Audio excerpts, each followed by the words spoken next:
sacred right that nobody defeats. It's the fire in our veins, the roar in our soul, freedom of speech, making America whole. Listen up, brothers and sisters, gather around the flame. The First Amendment's calling, shouting out our name. Congress should make no law, that's the promise we hold.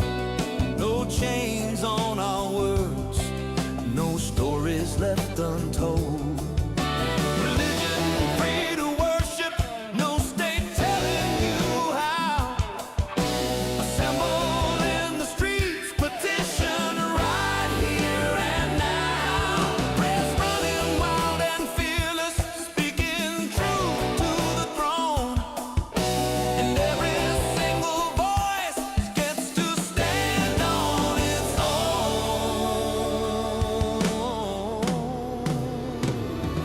Freedom of speech, let it ring out loud and clear. The First Amendment standing tall, year after year. We won't be silenced, we won't be muzzled or tamed. This Constitution's our shield, forever untamed. From the mountains to the prairies, from sea to shining sea, we defend this sacred right. It's what sets us free. God bless the USA, where the truth can still be told. Freedom of speech, forever. Bold, brave, and bold.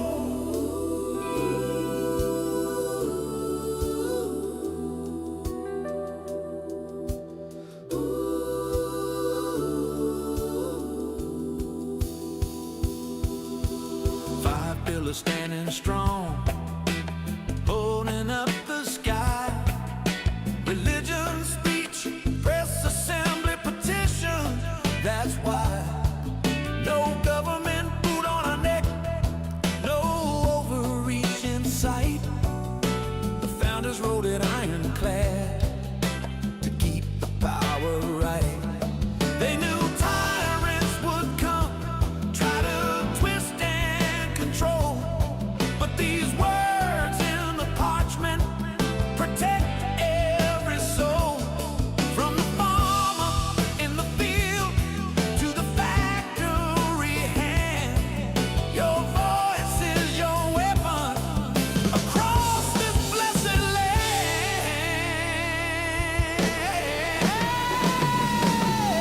Freedom of speech, let it ring out loud and clear. The First Amendment's standing tall, year after year. We won't be silenced, we won't be muzzled or tamed. This Constitution's our shield, forever untamed. From the mountains to the prairies, from sea to shining sea, we defend this sacred right. It's what sets us free. God bless the USA, where the truth can still be told. Freedom of speech, forever. Bold, brave, and bold. They'll try to cancel, they'll try to shadow ban, label hate speech what they don't understand. Big tech, big government, colluding in the dark. But we got the First Amendment, lighting up the spark. No law can gag the preacher, no rule can hush the crowd, no censor can drown the patriot shouting proud.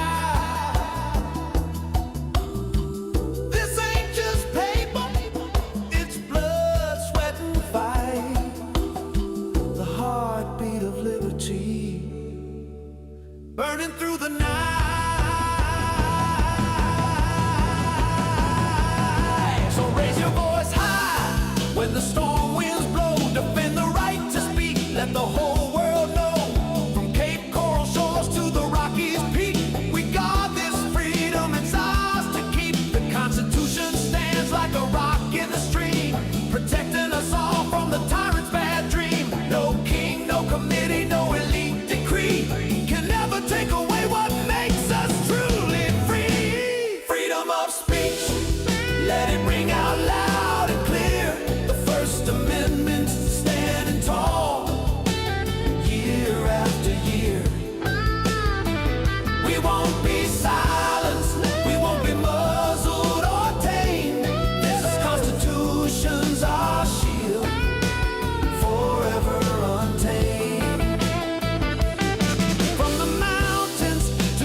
Yeah, that's the sound of liberty ringing. First Amendment strong, America forever. God bless the USA.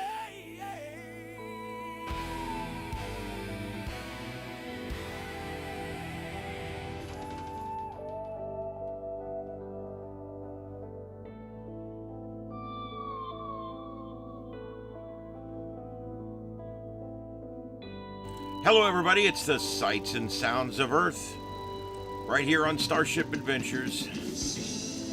Thank you everybody for being here. Glad you're here tonight. And let me... Alright. Should we have a good show tonight? We got a number of things to talk about. I've had a number of requests to see Daddy Kitty, so we'll consider this proof of life. Say hi, Daddy. Say hi.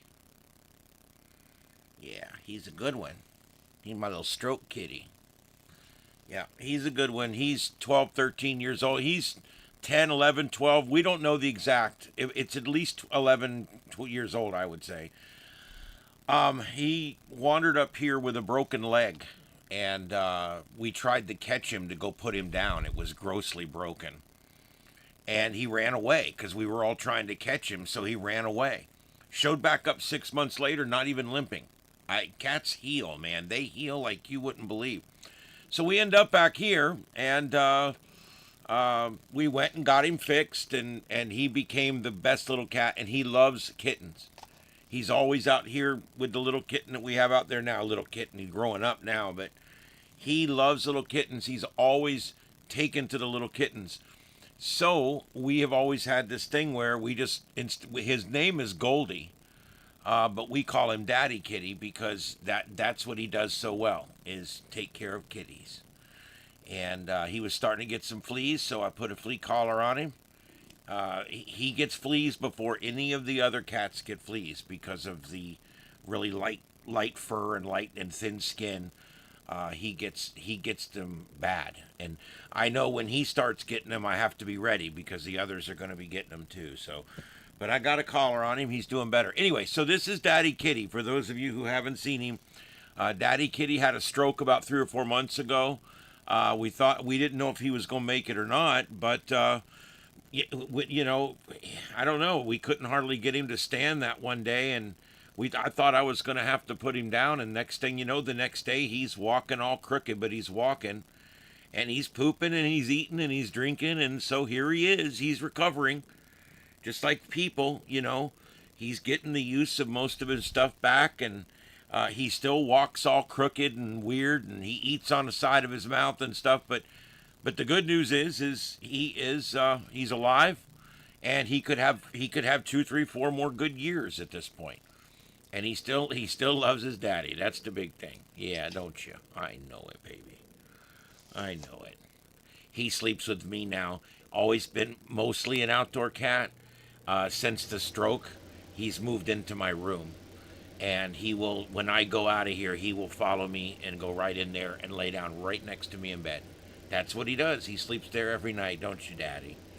Yeah, he knows who takes care of him. When they have something like a stroke or something happen to them, they don't know. All they know is you love them, and now they love you even more because they need somebody to help them right now, and that's the way he is. All right, so that's what I got. Enough of the cat files. I want to. The makers of Trump and All have just dropped a new spot. I wanted to show you guys that. Here it is. Trump and All, welcome back to reality. Mothers, I know you want to save your daughters. I know you want to bring them home. And now, a medication that will help you do just that. Trump and All, an amazing medication that helps treat liberalism at its source. It chemically and medically treats those things that make your daughter so crazy and strange. Try to get her to take some Trump and All today. It'll make all the difference in the world. Get your daughter back today. Trump and All, welcome back to reality. All right, and you can pick up Trump and All just about anywhere psychedelic drugs are sold or Sky King fireworks. All right. So anyway, let's see here. What's going on today? There's been not a lot going on today. Let's listen in. Let's see what BB's talking about here. Let's see what he's got going on. He said that to me. I didn't say it to him. He didn't need any convincing there either. Now, why did he say that? Because for more than 4 decades, this regime, as I said in the beginning of my remarks, is chanting death to Israel, death to America. But they say Israel is only the small Satan standing in their way. The great Satan is the United States of America. And these ideological fanatics, these lunatics, define their raison d'etre, their reason for being, is wiping out Western civilization in America that leads it. They have claimed the lives, they've maimed and wounded thousands of Americans in Iraq and Afghanistan. They killed the American Marines in Beirut. They bombed your embassies. They tried to assassinate the American president, Donald Trump, not once, but twice. Now they blackmail for oil. Just imagine what they would do, what they're capable of doing, if these lunatics had nuclear weapons and the means to deliver them to every American city and every European city and everywhere around the globe. This is a danger for the entire world. It's certainly a danger for Israel. It's certainly a danger for America. We see eye to eye on that. President Trump and I, Israel and America. But I think if people are honest, if leaders are honest, they would understand that we're not only fighting our fight, we're fighting their fight. I speak to dozens of world leaders. Dozens. They all know that. And privately, they all say that. They say that privately, but I say it publicly. The world owes a debt of deep indebtedness to President Trump for leading this effort to safeguard our future. Thank Questions? you. We'll now take a few questions. The first question is from Zach Anders from Newsmax. Mr. Prime Minister, Zach Anders, Newsmax.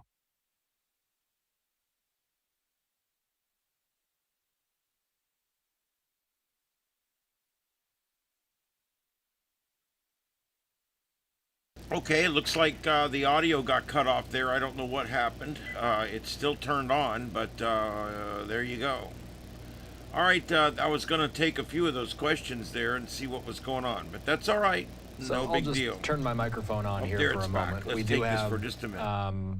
no audio coming through. You might be thinking that this is a glitch in the feed. It is not a glitch in the feed. The way this was broadcasted was they were muting the questions of the reporters. Zach here with Newsmax, we could not hear his audio coming through. So the audio presumably will pick up here in a moment. Once the question is asked, Netanyahu will answer his question directly. Again, this is a question from Newsmax being asked right now.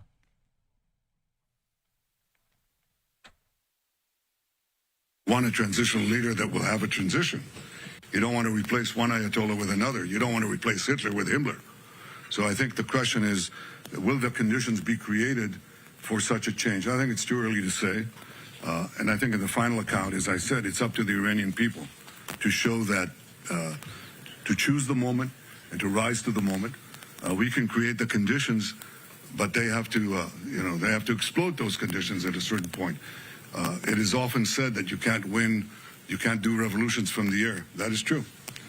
You can't do it only from the air. You can do a lot of things from the air, and we're doing, but there has to be a ground component as well. There are many possibilities for this ground component, and I take the liberty of not sharing with you all those possibilities. Would you recognize Pahlavi if the people keep chanting for him in the streets?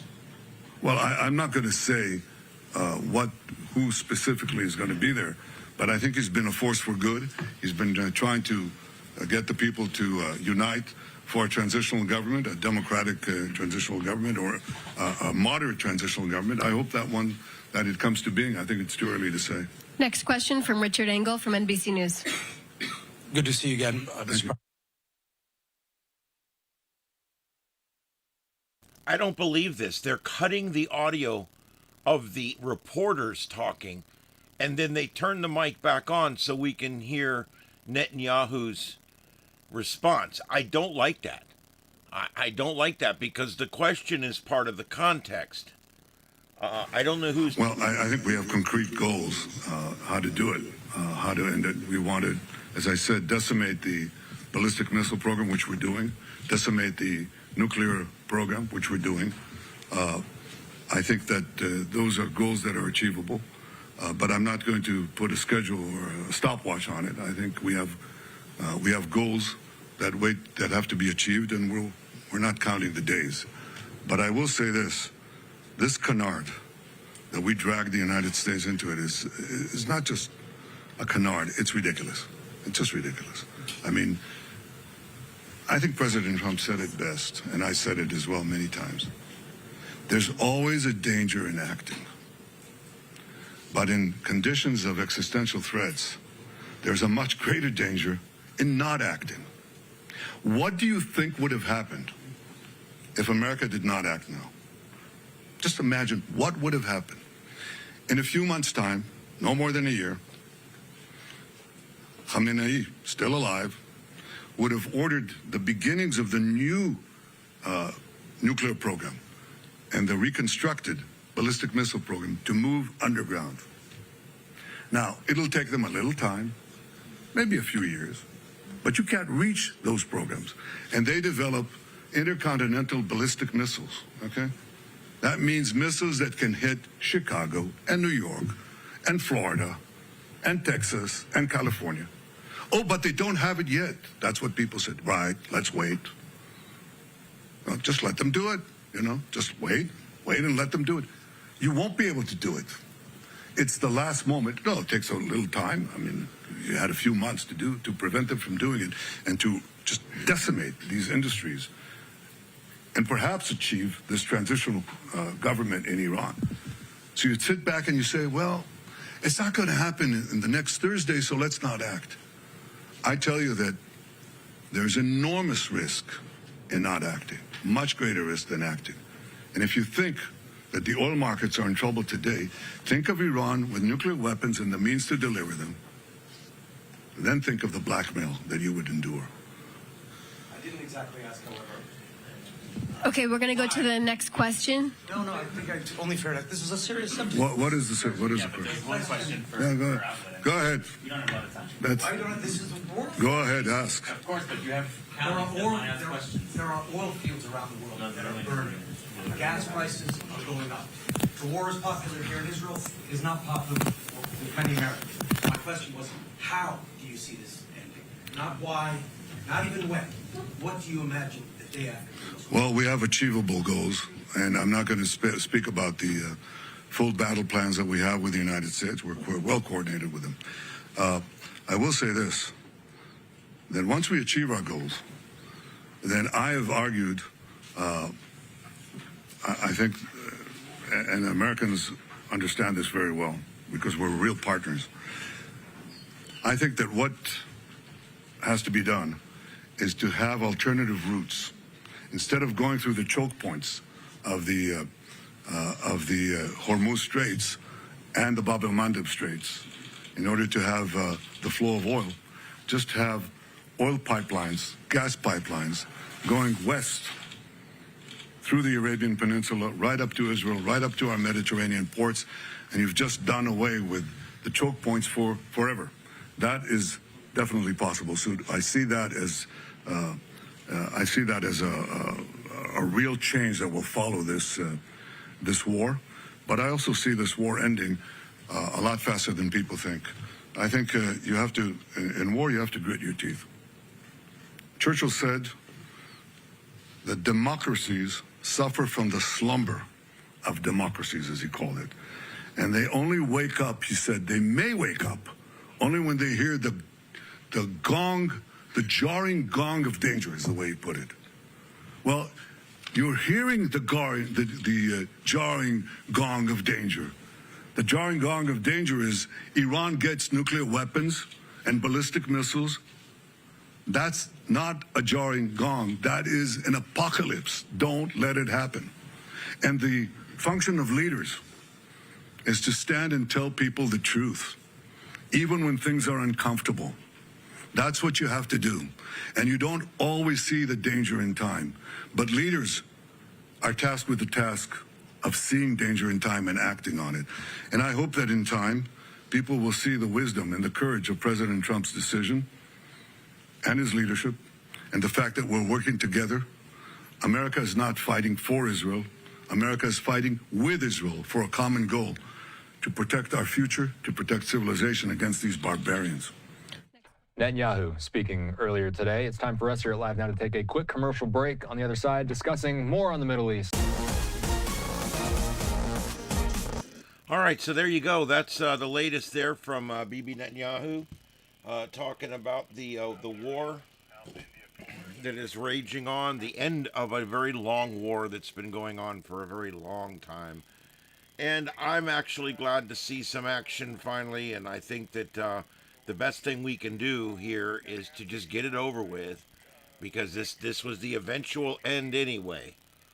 And it took the right person to come along to be able to make the decision to actually do it. All right, so here we go. On the screen tonight, we've got views from Beirut, Tel Aviv, Jerusalem, and all over Israel, as well as the alert system there. Also, we've got Fox News Now up, and also that's the Artemis being rolled out over at NASA. That's the Artemis rocket being rolled out of the vehicle assembly building. And I'll try to get some more info on that. I saw it. It was live. I'm like, oh, yeah, I want to take that. But it looks real exciting right now. Let's see. Yeah, no, I agree. I agree, Lead. That's the biggest question of the night, and it's not a question we're going to answer tonight. But I'm glad to hear both Donald Trump and Bibi Netanyahu already talking about the end of this and what it's going to look like, and that it's going to come sooner than later. These are the kind of things I think all of us want to hear, and I believe that that's the direction they're moving in. Yeah. Gator, I cover all news, dude. I cover whatever's going on. If I got a burglary 3 doors down, I'll cover that. If I got people in frog suits protesting law and order, I'm going to cover that. If I can find a pursuit, give me the link. We'll cover that. I cover whatever I can cover. But just like news, and I'm going to tell you guys something. If it leads, it bleeds. It's a lot like news, okay? What I put on my screens is what I can find to put on my screens. If there's no video, there's no video. I don't like to put up, like, video from earlier today. I try not to do that, although I do sometimes. If I see compelling video, I will put it up for a time. But I really prefer everything to be live. And so there's not always good views. There's not always good stories. There's not always good news going on. There's a press conference that just went on with Secretary Hegseth, General Kane, and that was earlier. Let's see what's going on. Is this right now? Yeah, that's what I thought. That was earlier. Yep, Olympians finally breaking their silence now after Iran publicly executed a 19-year-old wrestling star today because he spoke out against the government. There you go. There you go. See, they think Donald Trump is such a fascist. He's such a fascist. He's so horrible. He's so crazy. No, this is what fascists do. If Donald Trump was a fascist, he would just have them go down there and shoot everybody in those stuffed animal costumes. That's the part that really is like stupid. All right? Quit. It's just, you're wrong. You are wrong. All right.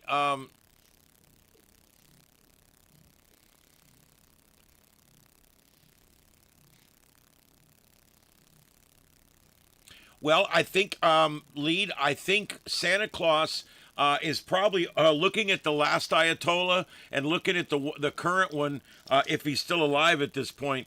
I think Santa Claus would be overqualified. I really do. I think maybe he would be a good choice. He'd bring, he'd be jolly and bring love to the place. I think maybe not a bad choice. They would just kill him in the first day anyway. That's Ed out there now wanting to come in. What am I going to do? Daddy, what am I going to do? All right.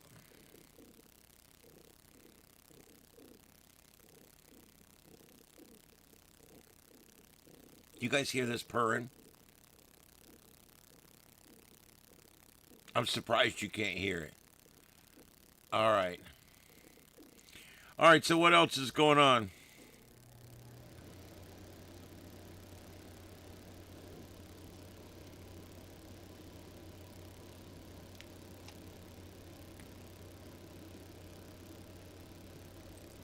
Another blue city decided the way out of problems is to tax.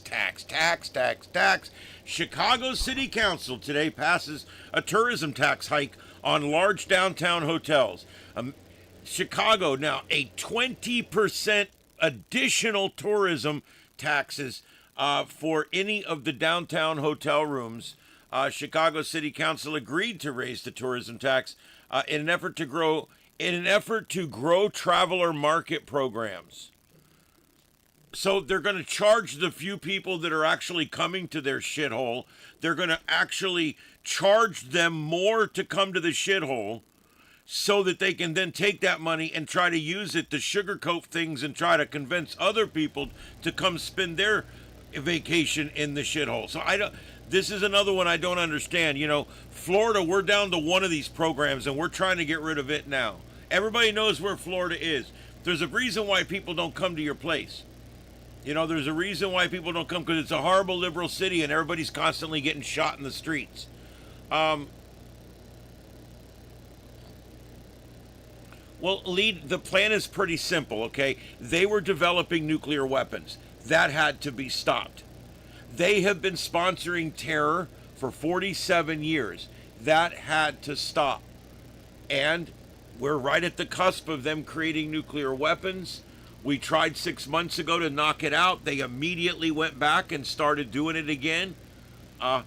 They were warned. They came to the table. We tried to negotiate. They got up and walked out. They flipped us the bird when they left. And this is the tit for tat. This is what happens, dude. This is playing with the big leagues. And how it ends is they're degraded back into the 6th century. They're almost there now. And that's fine. We'll just degrade them back into the 6th century. What I don't want to see, and what I don't think we're going to see, is nation building. I don't want to get into nation building. That was a complete disaster in Afghanistan. It was a complete disaster in Iraq. And many can argue all the way back to Vietnam and Korea. When we decide to stay, and there's other smaller examples too, when we decide to stay and help them create a government, it never works. It never works. It always turns into our guys getting shot and them keeping all of our stuff. And that's literally how it ends every time. Okay? And so I don't want that. I'm not one of these Trump shill guys, okay? Everything he does, I weigh it. And I generally like most of what he's doing right now. This, I don't know. I was against tariffs. I was wrong. I was against Venezuela. I was wrong. I can admit it. So here we go. I'm not much on this Iran thing, but you know what? I'm probably wrong. This needed to happen. The more I research and the more I bullet point stuff out and I go step by step down through it, this had to happen. It had to happen. Iran's at a point where they were starting to really get some advanced technology. They were stealing technology. They had drone manufacturing facilities they were building and had built. And so there is a lot that they were preparing for. They were preparing for all-out war. And if you know they're going to come for you, you go for them first. That is a very common tactic, especially when you have the stronger military. Forget about it. You go for them first. It had to happen sooner or later. That's absolutely correct. There was nothing else that could have been done. If you want to argue the time would have been better 6 months ago or 6 months from now, we can have that argument. I think this was as good a time as any because there was things happening, okay? They were doing things. They were sponsoring things. They were attacking Israel. There was a lot of things going on here, and they were getting ready to, they were trying once again to spin up a nuclear bomb. That's all they want is that nuclear bomb because they want to be the next one to use a nuclear bomb. See, unlike Russia and the United States, we're good just keeping ours down in the holes. You know what I mean? We're fine with that. Even Russia, they're like, you know what? We let one of these birds fly and ain't going to be one of us left to talk about it. And so but the Middle East people, they don't think that way. They don't think Russian people and American people are close enough alike in some ways that we haven't blown each other up in the last 60 years, okay? Except that one time with Matthew Broderick almost. Anyway, the point is we have not blown ourselves up. But the Middle East is different. It's a whole different philosophy. They would set one of these off just to disrupt the global economy. It's totally different with them.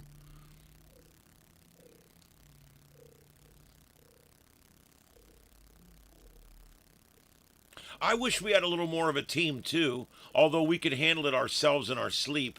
But yeah, it's always good when you have a coalition of the willing. That's always the best. And you know, damn a lot of these European countries, they're so overrun with Muslims now, they can't even come up with a clear vote to help us out. And if you guys didn't think about it, yeah, that's what's happening. All these people over there, the Middle Easterners have been moving into the UK and France and Spain and Eastern Europe too, into Turkey, into Greece. I talk about Eastern Europe, I get hungry. But yeah, all these places that they've been moving into, not as much some of the other ones, Northern Europe, but all these ones they've been moving into, all of a sudden they don't want to help us with this. You know, need they forget who came over and helped them push the Germans back to hell? I'm sorry, the Nazis. I shouldn't say the German, the Nazis. Push them back to hell. And I don't know. It just really bugs me. They need this oil and all this. They get a lot more oil from the Strait of Hormuz than we do. We only get about 5% of our actual oil from there. And do you know how much of our oil we need to get from there? None. Trump's got so much more shit coming online. Our prices around the world have gone up a lot more than they've gone up in the United States. And there's about 5 reasons for that I'm not going to go through. Because economics is boring to me. But I will tell you, I think that at this point, I think they're going to go and get that strait open. That's going to stabilize gas. Everybody keeps telling me I don't understand if we only get 5% of our gas there and we don't need the gas from there, why does it make a big deal? It's a global market. When you bring the supply down, you bring the demand up. That changes the price just instantly. And that's what's going on. And a lot of times you've got to get the crude from where they drilled it to where they're going to refine it. And then you have to get the refined fuel, whether it be kerosene, gasoline, diesel fuel, bunker C, whatever it is they're making, avgas. Then you have to get that to wherever it needs to go to be distributed. And a lot of times some of that's in one side or the other is done with pipelines. And a lot of times it's done with ships or even trucks. And so all that has to happen. And another monkey wrench that a lot of people don't realize this. There's different blends. If your refinery is doing Texas gold crude right now, and that's what it's running. Okay, you can't just suddenly start putting Iranian shit in the back end of it and hope it's going to make good gas. These things have to be retooled for whatever they're making, whatever kind of gas you need on this end and whatever kind of crude is going in on this end. It all has to be done right. And so sometimes it takes time to switch those things around. And finally, what you end up with is a global market where the supply has gone down enough and the demand has come up enough that all the prices just keep climbing and climbing. The good news is as the prices rise, a lot of these companies that are holding on to oil, just like we do with our strategic oil reserve, which, by the way, because we are at war, he's going to release a little bit of that too. That's going to help. Biden did it. We weren't even at war, right? So anyway, that's going to help. But there's a lot of other reserves around, not just in the United States. There's a lot of global reserves all around, both in tanks, in the ground. They've got it stored everywhere, right? And when the price of gas goes up, people will begin to release that surplus onto the market. And what that will do is that will tend to make everything more normalized. And that's always a good thing. And so people trying to take advantage of the higher prices will end up bringing the overall price back down some. Yeah.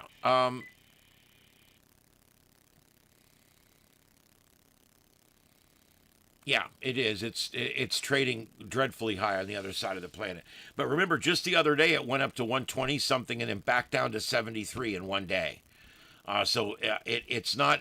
It moves wilder than the stock market, and it is affected by so many different things. Once we get stability, it'll go right back down again. That's the other thing people don't realize. Oh, it's up. It's never coming down. No, it's coming. It was coming down before all this started. So Trump has already done a lot of things that's bringing the oil down already. He's opened up all exploration, all the stuff that Biden had shut down. He's turned on all the pipelines. He's got the pipelines being built again, all the stalled construction projects, all the money that was not being given out to build this and that from the government. Everything Biden had done to obstruct you putting gasoline in your car, he's undoing or has undone at this point. And that was already helping the gas prices. We were on the way to $2 gas prices. We were. But this happened. But that's okay. It had to happen. That's the other thing people don't realize. This had to happen.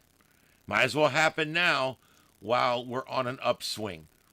Remember, Biden had inflation at 10 or 12% a year, year over year. He's got inflation down to under 1% or something right now. It's some crazy low number. So let's let this work for a little while. I think the gas prices will normalize pretty quickly. Yeah, I'm Gator. I'm fairly hopeful. You want to know why? This is going to sound corny and it's going to sound like I'm a shill for Trump, and I don't care. He's smarter than any person when it comes to business. He's the smartest man that's ever run this country. Now, I'm not saying overall, I'm not going to compare him to the greats, okay, or any of that. But as far as businessman, being a businessman, figuring out the books, cutting the payroll, doing your profit and loss sheet, he's the best. He's won the big ones. He's lost the big ones. He's done it all. He has mastered business. And now he's running the biggest business in the country. And he's running it very differently and very well compared to the previous ones, Democrat and Republican.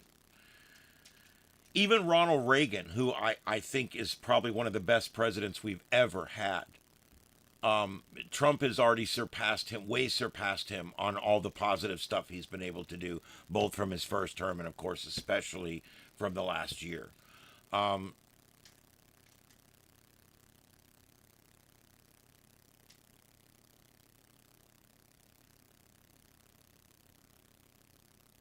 Yeah, I don't know what insurance companies control the strait, whatever. I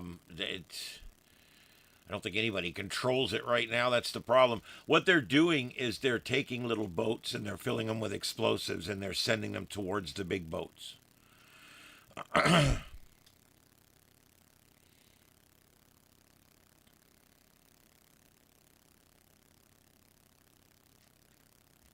Yep, welcome in, guys. Welcome in, everybody, tonight. We got a good crowd coming in tonight. We are monitoring live shots from Beirut, Tel Aviv, and I believe we also have up Jerusalem in the upper left there, and I that could be Haifa. I'm not sure, and then a couple of others there. But you can see what we got there. And then we've got an upper right. They're getting ready to roll this rocket out from the Vehicle Assembly Building at NASA. So we got that up right now. That's the Artemis. And we've got Fox Now going right here. And we're just kind of covering the news as it comes in. This is the Sights and Sounds of Earth. My name is Ian. Thank you, everybody, for being here. I do need to just get a quick word from our sponsor in, guys. Trump and all, welcome back to reality. Mothers, I know you want to save your daughters. I know you want to bring them home. And now, a medication that will help you do just that. Trumpanol, an amazing medication that helps treat liberalism at its source. It chemically and medically treats those things that make your daughter so crazy and strange. Try to get her to take some Trumpanol today. It'll make all the difference in the world. Get your daughter back today. Trump and all, welcome back to reality. And special thanks to our sponsor tonight, Trumpanol, an amazing medication. They've got all kinds of different products now. Check them out wherever psychedelics are sold. You can also get them at Buc-ee's, Radio Shack, and Sky King Fireworks. All right, let's see. Daddy, what's next? What you want to do next, buddy? Why are you looking at me crooked? Oh, that's right. What you doing, buddy? You okay? You all right?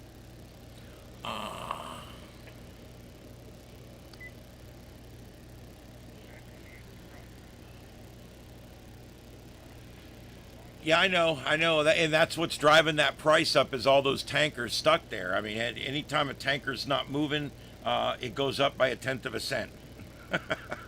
It is what it is. The global market, like I said, we're cushioned a little bit here, but we are still feeling it. Luckily, we were on a downswing. We were doing really good on the price of gas when all this started. So all that stuff is still going on. And then once we get this resolved, I think we'll move back the other way. It's very possible that we could be $2 gas a year from now. We just have to hope that this can be resolved. Let's see. We've got, this is the beginning of that press conference that happened just a few minutes ago. I'd like to go ahead and take that just for a couple of minutes. We thought this was going to be something that lasts a couple of days. It's now lasting who knows how long. We're not necessarily willing to do that. So NATO, pretty hesitant. Apparently, I don't know who that is talking, but that was not Pete Hegseth. So, all right, never mind. We'll keep going here. I thought they were going to show. I want to see the top 5 minutes of that press conference with Pete Hegseth and the general there. But anyway, all right. So no big deal. Let's see. We are watching the skyline in Israel. We're also watching the emergency alert system, which is quiet right now.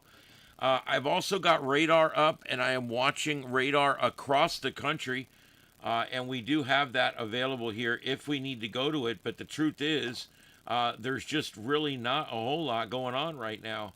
I did fix the computer problems. Those of you who are with me every night, you know what it was, I think?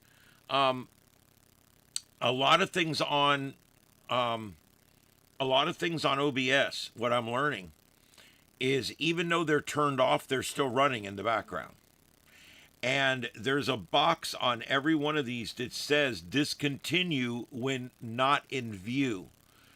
And I'm going through and I'm clicking all of those. So now when something is turned off, it's literally off, and I don't have to. Apparently, a lot of my stuff, and I didn't realize this, a lot of my stuff was actually still running in the background, even though we couldn't see it. Because even though I had turned it off, it was something that I didn't have that box ticked, and it was still running. So, even after 5 or plus years, almost 6 years of doing this, I'm still learning this. So I've been a radio producer for almost 15 years, and I also used to produce ghost hunting shows and stuff like that. So I've got a lot of experience doing this kind of work, and every day I still learn something. I think that's pretty cool. I also, just so you guys know, on that spot, that ad I just played, I hope you guys like that. I made that this morning in about an hour. I impressed myself. I built an AI using... Eddie, my God.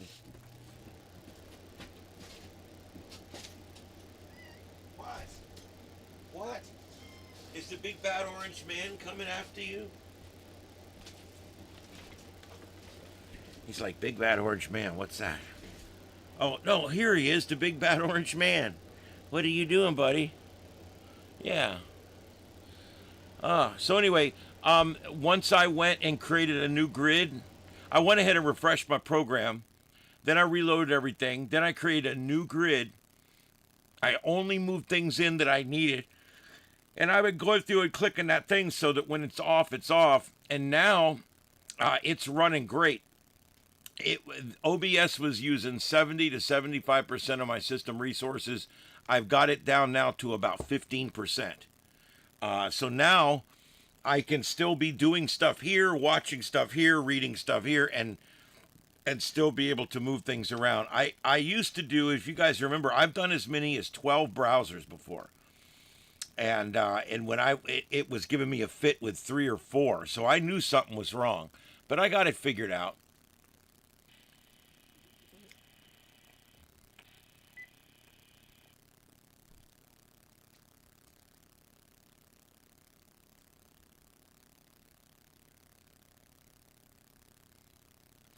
Baywatch started filming. Yeah, I saw that.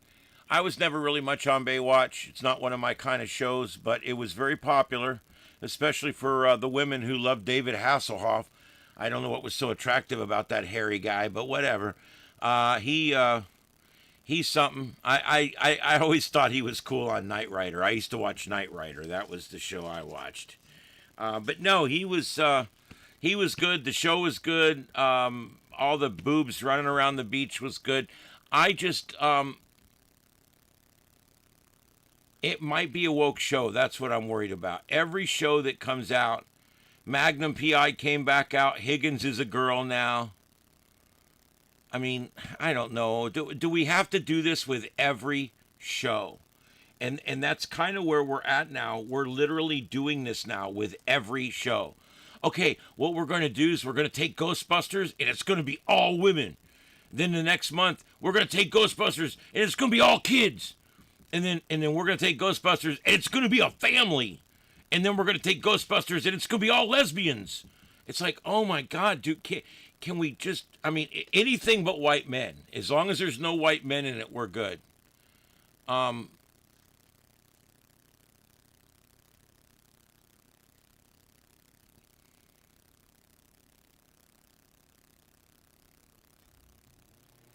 Oh, I never watched SpongeBob, but I didn't know he was in that. That's funny. I don't know.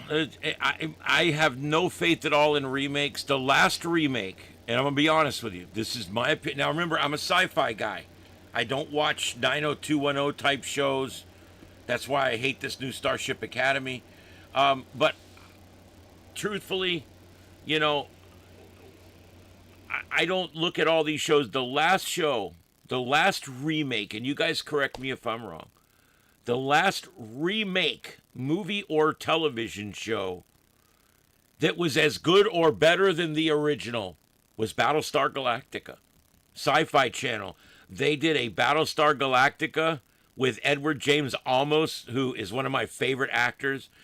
And it is freaking amazing, okay? I have watched the entire thing about 5 times. It is really, really good. And it is the first one. It only had one good season, and it was very good, but it was budget challenged. The writing was decent. But then when they redid it again, it was really, really, really good. So I can't speak highly enough of it. And they've teased about making a new Space 1999, and I don't think I want them to. There's some things like Forrest Gump or Space 1999. I don't know if you can do it justice. I don't even think I want you to try. And then when you pile all that woke shit on top, Battlestar Galactica was a little bit. They had a little bit of this. Starbuck was a girl now. And one of them was a lesbian, and one of them was gay, and open. But it wasn't. It was about normal. It was a whole crew, and there was 1 or 2 gay ones. It was about normal. I have no problem with normal, okay? Because even gay is normal. There's normally a few of them among us. That's perfectly fine. So I had no problem with it. It was a little woke, but not bad. I liked the woman they had play Starbuck. She's something else. But just a very, very good movie. And if you guys have never seen it, let me give you a piece of advice, okay? Go on the website, find a website that will tell you the actual run order of the show, because there's mini-series, episode, mini-series, offset mini-series, episode, finale mini-series. And don't even quote me on that, because I think I got even that screwed up. There's like there's actually a little like 2-hour one that doesn't really fit anywhere. They just made it. I don't know. Somebody wrote it. It fits in the timeline. I mean, it works, but they don't even reference what happens there anywhere else in the thing. It's kind of weird. But the point is you can actually, there's a lot of it. There's probably like 40 hours of it or 50 hours of it, and you can go binge it all, and it's really good. It's about Battlestar Galactica is based on, it happens before the colony comes here, okay?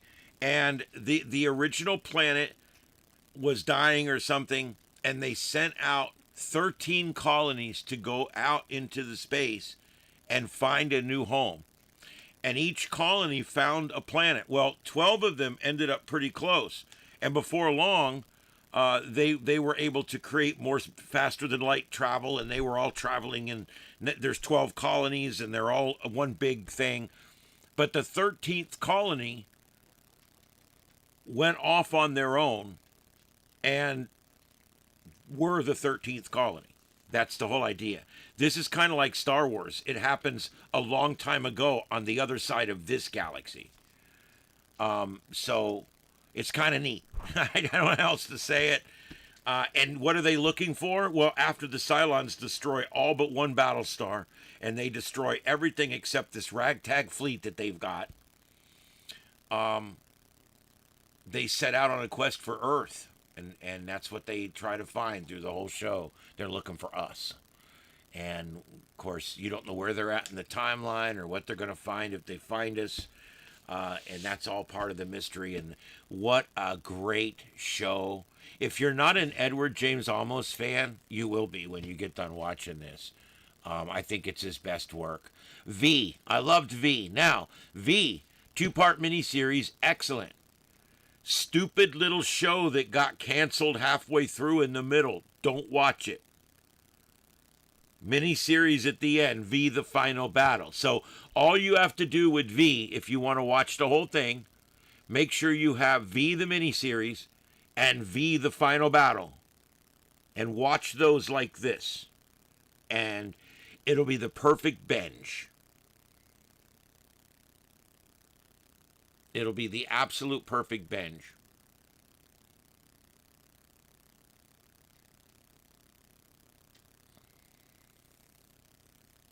Yeah, I love science fiction. I've got a whole big bookshelf of books up there. I've read most of them. And I want to, in a few years, I'll be able to feed those books into my computer, and it'll make me the Star Trek episode so I don't have to read it again. I can just watch it. We're almost there. Look what I made. I made that ad in 1 hour today.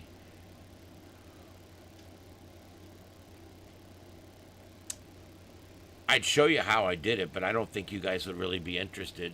But if you are, if enough of you are interested, I would show you how I do it. I would show you the whole screen and everything.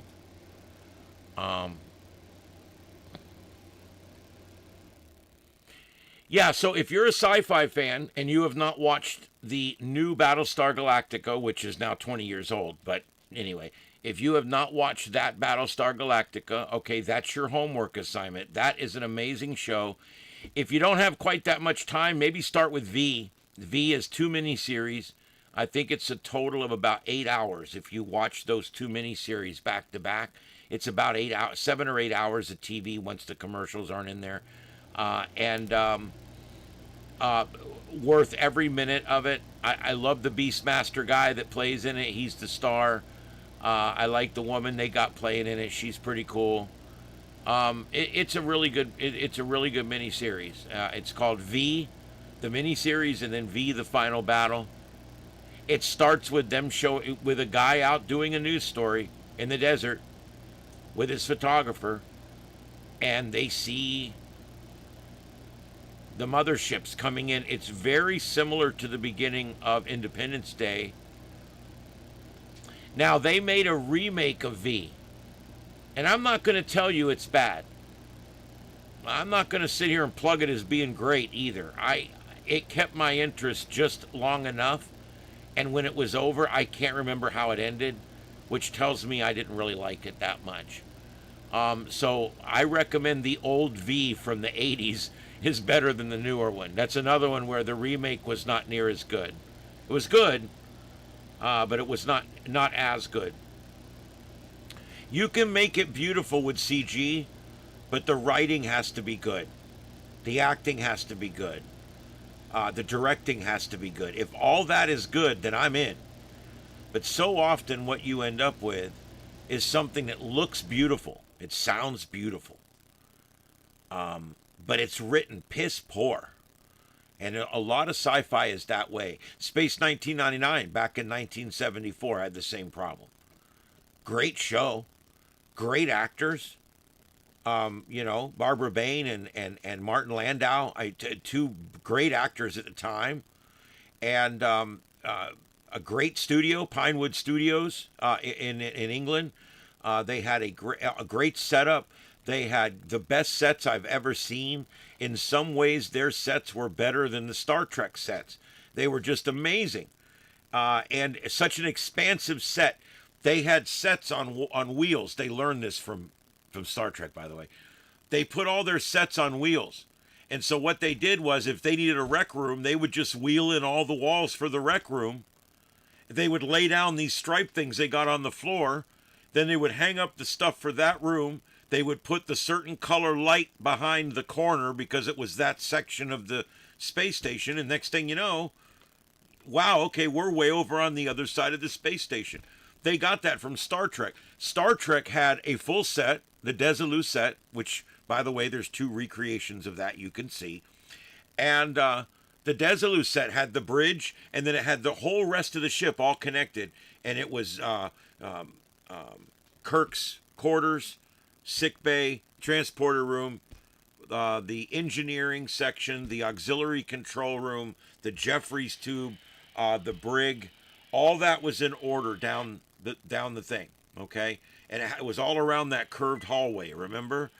And what they did was, no matter what other room they needed, if they needed the conference room, they brought in the conference table into the break room. There was like a rec room. And they had the 4 things on the wall for the food. If they didn't need those, they would just pull that out, and there was a panel that went up there that had other stuff on it. And so if they needed the rec room, they had the rec room. If they needed a courtroom, they had a courtroom. If they needed a meeting room or a conference room, they had that. And then that room was also used for any other room on the ship that they needed. And then like Kirk's quarters was used for Kirk's quarters. And then when it was Spock's quarters, he was on the other side of the hall. You just moved the camera to the other side of the room, and it doubled as the quarters on the other side of the hall. So there was a lot of that. And Space 1999 did the same thing, where they would use wheels and walls to be able to build nice, big, huge sets. People would be like, how do they literally have built this whole space station. No, there's only 3 rooms that stay the same every time. The rest of them were all literally walls. They'd push them all together, plug them all in, and everything would light up. It was absolutely amazing. Yes, I haven't watched any of the new Star Trek or Star Wars. I liked the first 3, which were actually 4, 5, and 6. I know that's stupid, but you guys know what I'm talking about. I liked the original 3. I did not like 1, 2, and 3 that much. And so I never really watched any of the rest of it. I hear that it suffers from what a lot of other stuff suffers from. Woke as shit, piss poor writing, beautiful special effects. And that's what you're getting today, guys. You know why? Because the computers do all the special effects. They no longer even have to be all that creative. The creative part's the writing. And I even think, I swear to God, I think Kurtzman Trek, Woke Trek Academy, actually, I actually think that show was written, directed, and produced by ChatGPT. Okie doke, Gator. Good luck. Yeah, that's that. I like Star Wars. I don't ever talk shit about that franchise. It's just not for me. It's science fantasy, and I'm more of a science fiction guy. But that's cool. It's not that I don't like it. It's just it kind of went downhill. It kind of went downhill for me. And I don't know. Maybe I should give some of it another chance. I don't know. But there is a lot of good sci-fi. There's also stuff out there that I never got into. I tried to get into Babylon 5 and never could. Yet I love Deep Space Nine. And Deep Space Nine and Babylon 5 were supposed to be like the competitor shows at the time. And both set on a space station, both heavy in the politics and religion, both somewhat episodic yet somewhat serial. So kind of a neat thing. But I never got into Babylon 5, and I love Deep Space Nine, Voyager. Anyway. All right, so that's that. I don't want to bore you guys too much with science fiction stuff. UFO, are you talking about the one from way back, the Gary and Sylvia Anderson UFO, the same people that made Space 1999? I assume that's what you're talking about. I've watched a few of them, not really my thing.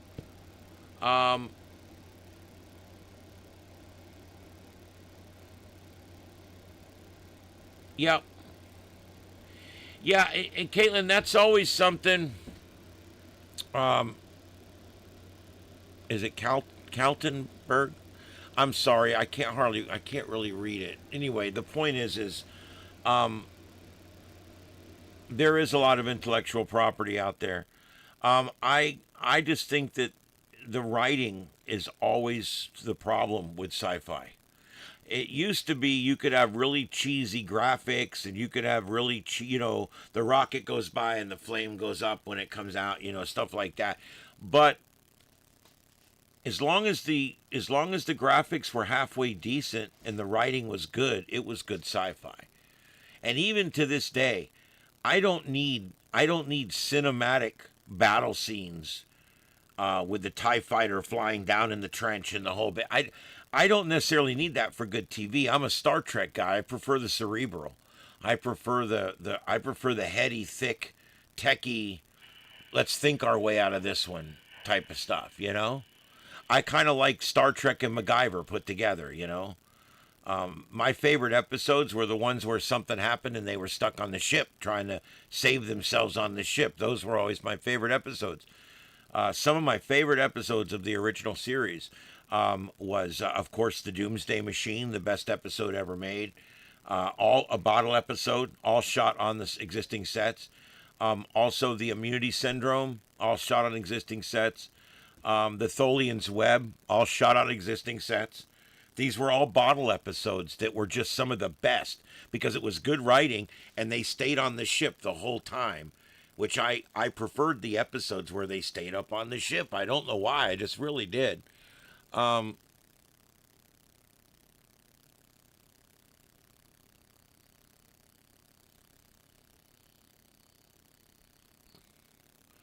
What's that?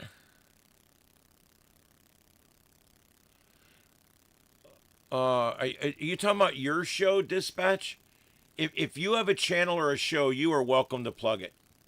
That's fine. I appreciate you asking, but no, that's perfectly fine. I don't mind. As long as it doesn't directly compete in the same time slot, I'm perfectly fine. And obviously, since you're here every night, it's obviously not in this time slot. But no, that's fine. You guys can certainly do that. I don't mind helping out other content providers here. It's a tough world up here on YouTube. I never got into Doctor Who. I'm sorry. I know some people look at that as blasphemy. I think I've been drummed out of churches over it, but the truth is I just never could get into, it wasn't the fourth dimensional thing. It wasn't I want to say it's not the British thing, but I don't know what it is. I just never got into it. I think the fact that every time I turned it on, it was a different doctor. And it's always some crazy, whimsical fantasy thing they're doing. It was just too much for me. I'm a Star Trek. I don't know if you noticed, but Doctor Who people are more Star Wars types, not Star Trek types. Yeah, it was difficult. I had a friend into it for a while, and I tried watching some of it with him. And it's campy. It's just too campy. It's literally Spock's brain, but they do it every week. It's too campy for me.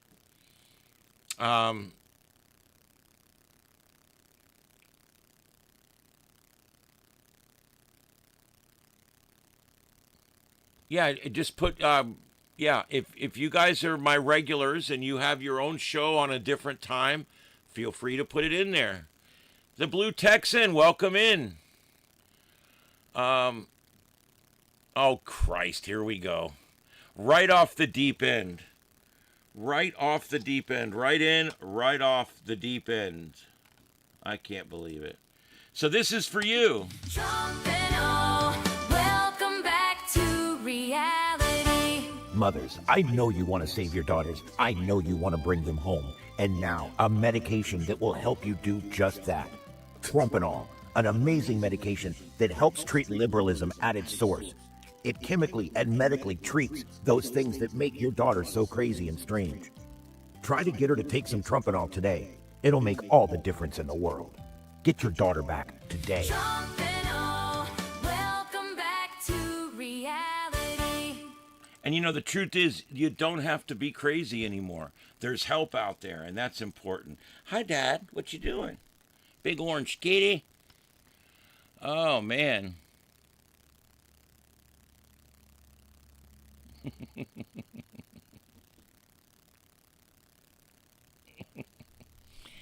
Oh, my God.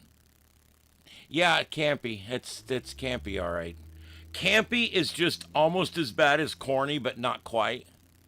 You can be campy and I can still watch it, but when it goes full corny, I can't watch it anymore.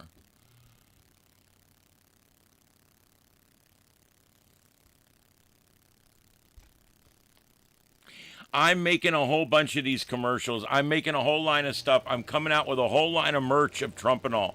This Trumpanol thing's catching on, guys. I'm telling you, it's going all around my work. It will eventually get mentioned on my regular air channel where I got 120,000 listeners every day. And so this is going to take off tomorrow in the morning when I get up. I've blotted out 4 hours in the morning. I'm making another ad. This one is going to be a 1-minute ad, and it's going to have the full 30 seconds of side effects. And all the side effects are going to be the good things that happen to you when you take Trumpanol. You'll become a patriot. You'll want to start a family. You know, all that kind of good stuff. So I think it's going to be a lot of fun.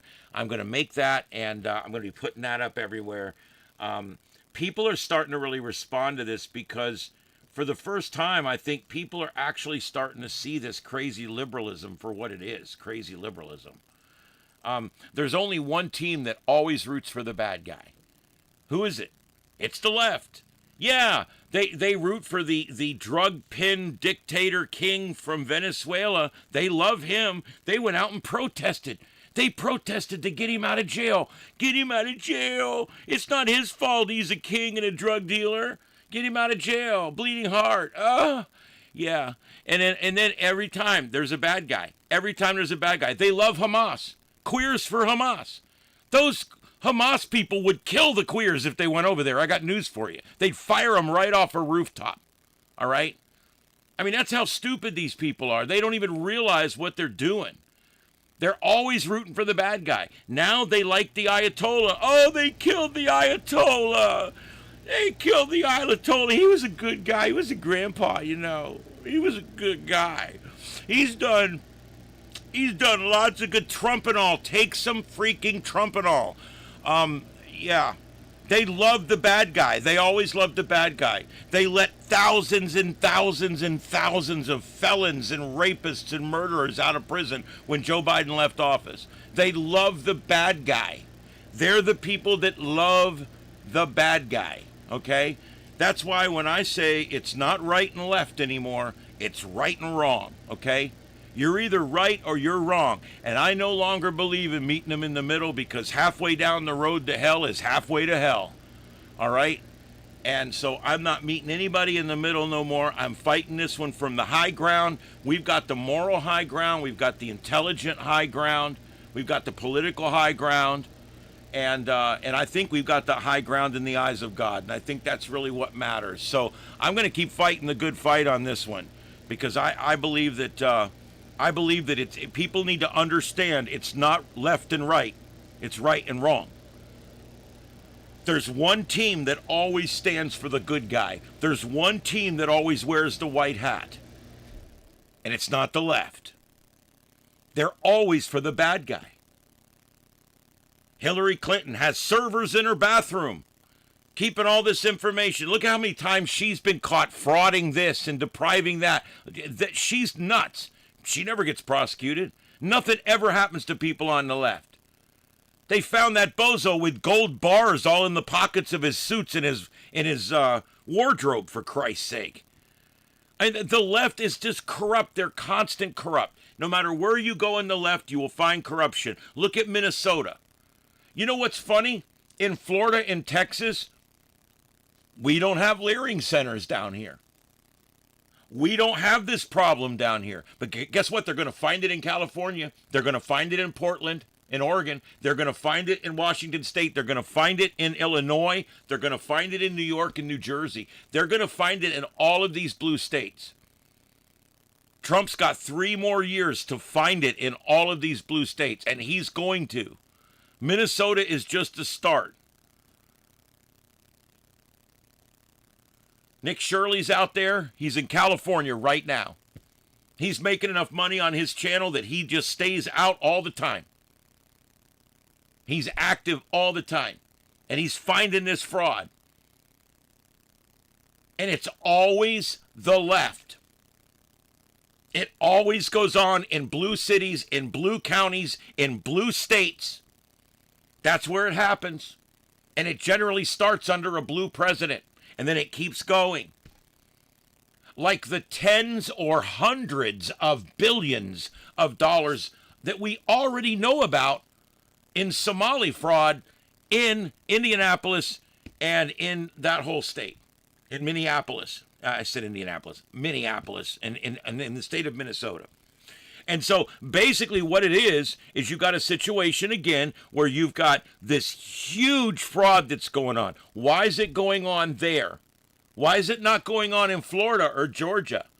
Why is it not going on in Kentucky or Tennessee? Why is it not going on in Texas? Why? Because conservatives run those places. We don't allow this shit. We don't allow people to get $6 million a year to run a daycare, to give free daycare to a bunch of people from another country. And then come to find out, they're not even doing the daycare part. They're just taking the money. Why do Somalis get free daycare anyway? We have to pay for it. Somalis get free autism care. Somalis get free wheelchairs. Somalis get free home health care. Somalis get free home physical therapy. And all of it's paid for by federal money funneled through Tampon Tim's office and just handed out like a sprinkler head. This is nuts.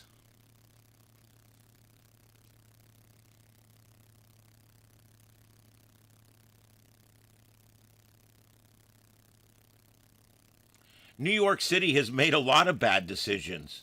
Look at all the bad decisions New York City has made. Did you expect them to make a good decision this time? No. Because of all of the liberalism in our colleges, we have conditioned people now. We've conditioned all these leftists to want socialism. And they want commies like Memdami. That's what they want. And they love it. But they're not going to be loving it soon. This guy's already been shut down on about 2/3 of his campaign promises, and the last 1/3's going to ruin him. So he's not going to get anywhere. You're going to find this out.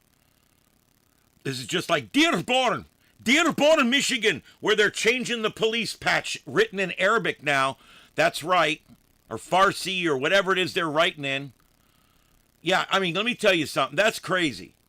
All right? They are taking over cities and counties. If you don't think it's happening, it's happening. Drive to Dearborn, Michigan.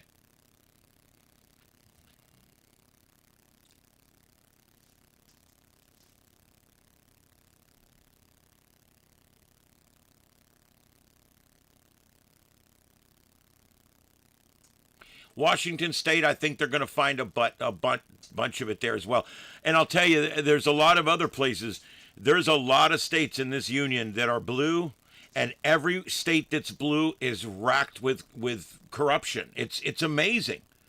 You just don't see it in red states. You know what gets me is, do you know right now, per citizen, we only pay half what they pay in New York for taxes. Half.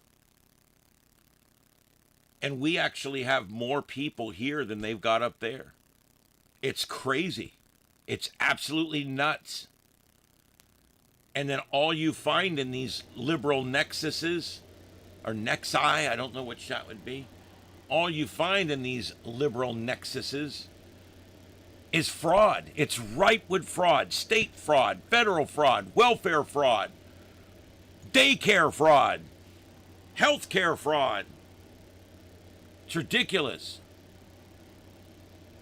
SeaTac, Washington. Yep.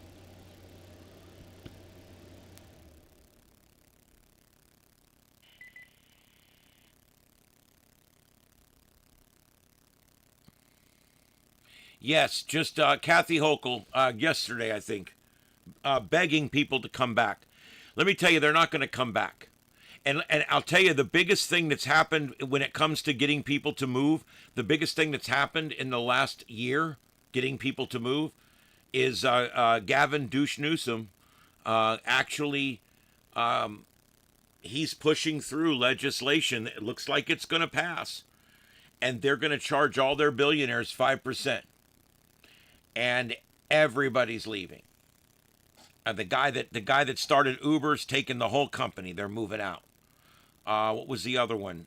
One of those AI companies. Whole thing's moving to Texas. Every day there's another announcement of a huge big CEO or a huge big entire company that's packing up and moving out of California. The commercial property prices in California are actually dropping right now. There's a lot of property entering the market because people are leaving. And within a year, there'll be 10 times as much because this is just the very beginning of it. So, yeah, there you go.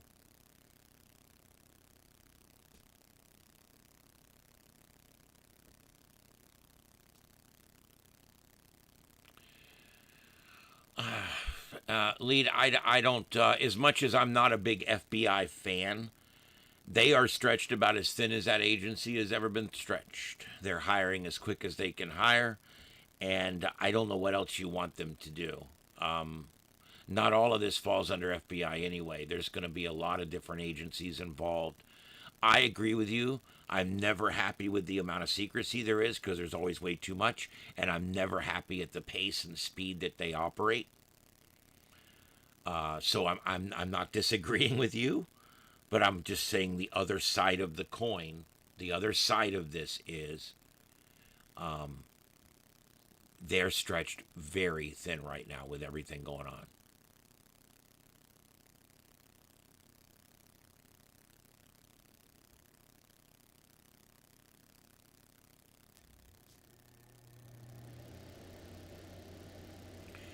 I don't remember the exact letter you're speaking of there, Craig. I do know this. I'm not for the FCC pulling any broadcast licenses at all. As a matter of fact, I wish the FCC would just assign a frequency and get the F out of our business. The FCC is the biggest hindrance. My building pays $1 million or something a year to the FCC for our licensing. It's so much money that, you would have to carry it in 5 suitcases. It's absolutely ridiculous how much money the government charges my work to be on all those TV channels and all those radio channels. It's absolutely ridiculous. And then to turn around up until just recently And the National Public Radio was being funded by the government, got free letters from the government, and competed against us in the same book. You talk about a scam. Of course, we still whooped their ass all over town. Last book that they were in, NPR, they were below the book, meaning they were more than 25. They were like 30 or something. And my station was number 1. And we are the only 2 direct competitors, except a small station in Naples, and I don't think they made the book either. We dominate down here because it's such a red area. I mean, 120,000 people. Boy, it is raining in Beirut. You don't see that very often. It is pouring in Beirut. But yeah, we're doing good in the book right now. Our station, number 1 all 24 hours of the day. And we're a conservative talk station. Why is it like that? Because we are in a very, very red area down here. And we're the only good station that has a lot, has a decent amount of wattage and gets out there. So we clean up. No, I would never live in a blue city or a blue state, actually. I may eventually move to Georgia, but I will always be home based out of Florida because there's the taxes are the lowest here. I may actually spend a lot of my time in Georgia and traveling the country, but I will always home base in Florida because that's where the regulation is the lowest. That's where the taxation is the lowest. And that's where I was born and raised. So.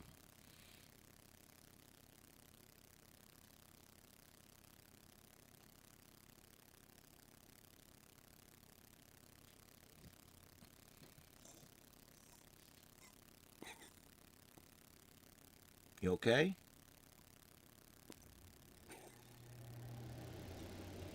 Did you eat too fast? What are you doing? If you hear weird sounds, it's Daddy Kitty. He has a hard time digesting and stuff every now and then. Oh, let's see what this is. Neighbor got me a link.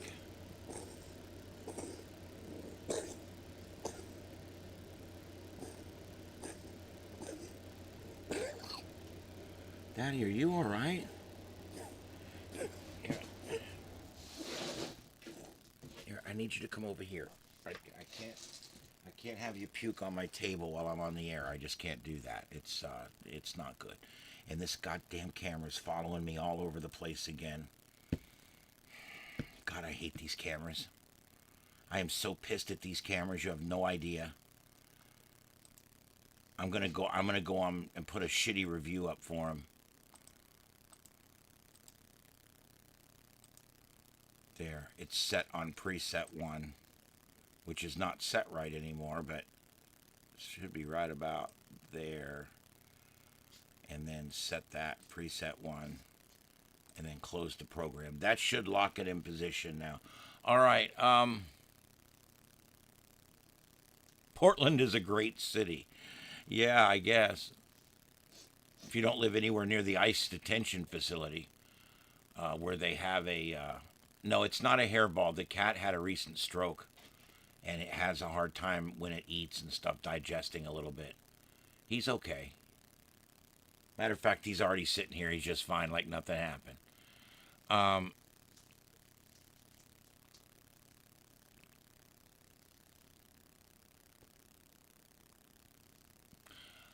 Yeah, but I couldn't live under that kind of socialist oppression that they have out in the western states out there. Between the fraud being rampant and the over-regulation and the over-taxation. I mean, in some of those states out there, I would pay almost 30% more taxes. And if you roll all taxes, property, income, licensing and everything, insurance, communications, when you roll all the tax together, believe it or not, Florida's one of the lowest, and there's some in the country that are way higher, and I'm talking 25%, maybe more higher. Why would you live somewhere where you're going to give that much more of your money every day to your state? I don't understand it. And what do you get from it? I mean, look at what New York taxes people compared to Florida. It's almost twice as much to live up there. You know, they collect over double what Florida collects in state taxes. They collect almost double. And look what they have to show for it. Nothing. It literally is just given all away in social programs, buying up big buildings to put homeless people in. It's all ate up in all these programs, and that's what happens. Blue states end up spending themselves into oblivion. Almost all of your blue states are running a debt, 10 billion, 100 billion, huge debts. Just ask Gavin Douche Newsom. Your red states, like Florida, we have no debt here. Our cities are private independent, or I'm sorry, our cities are state independent taxing districts, our counties, and our states and our regionals, everything that we have here, every government agency that we have here that answers to the governor, and every one of them runs in the black. Now, can you say that about your state? I was the chief of a fire department. And earlier on, 3 or 4 years earlier, I was a lieutenant there. Our chief overspent the budget by $80,000. It doesn't sound like a lot, and it was a lot because our budget at the time was only $800,000. So it was literally 10% of our budget he overspent. The governor sent down a representative, and they had a meeting. And they're like, here's what you're going to do. You need to take out a loan that has to be approved by your board, a 3-year loan, and you got to pay this back within 3 years. And they let him take out a loan. They paid back the money into the budget, and then they had to pay that loan, and that interest came out of the ad valorem taxes. But that's how they had to do it, and they were told, if you're in the hole next year, the government may replace you as fire chief. There's no bullshit down here.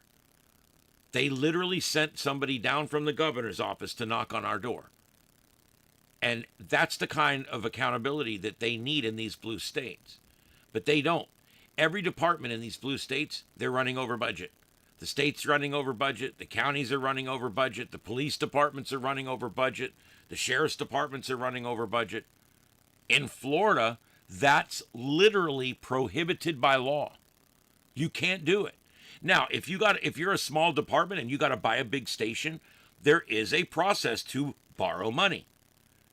But you can't overspend your budget. You have to make the first payment out of this year's budget. And then you have to budget those next 8 years worth of payments out of your next 8 budgets. It's very specific how you have to borrow money in the state. And if it's not approved, you don't borrow it. Yeah, everybody's relocating. I heard about Starbucks too. Just about every day on Fox News when I go in the morning, there's another big CEO from another big company somewhere that's calling it quits out in California or in one of the left coast states.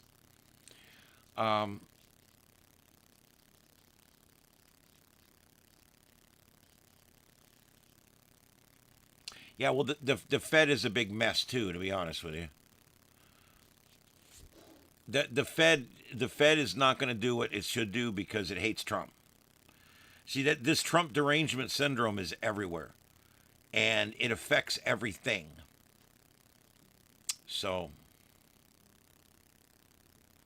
yeah, I said the left coast, in the Oregon, Washington, and California, all losing people left and right like that. Yeah. And yeah, the Starbucks, I'm going to tell you, they're in another state. They wouldn't even have to worry about Gavin Newsom's thing, and they're moving anyway. So that just shows you it's not just one state or one policy, it's liberalism. It's bad for business.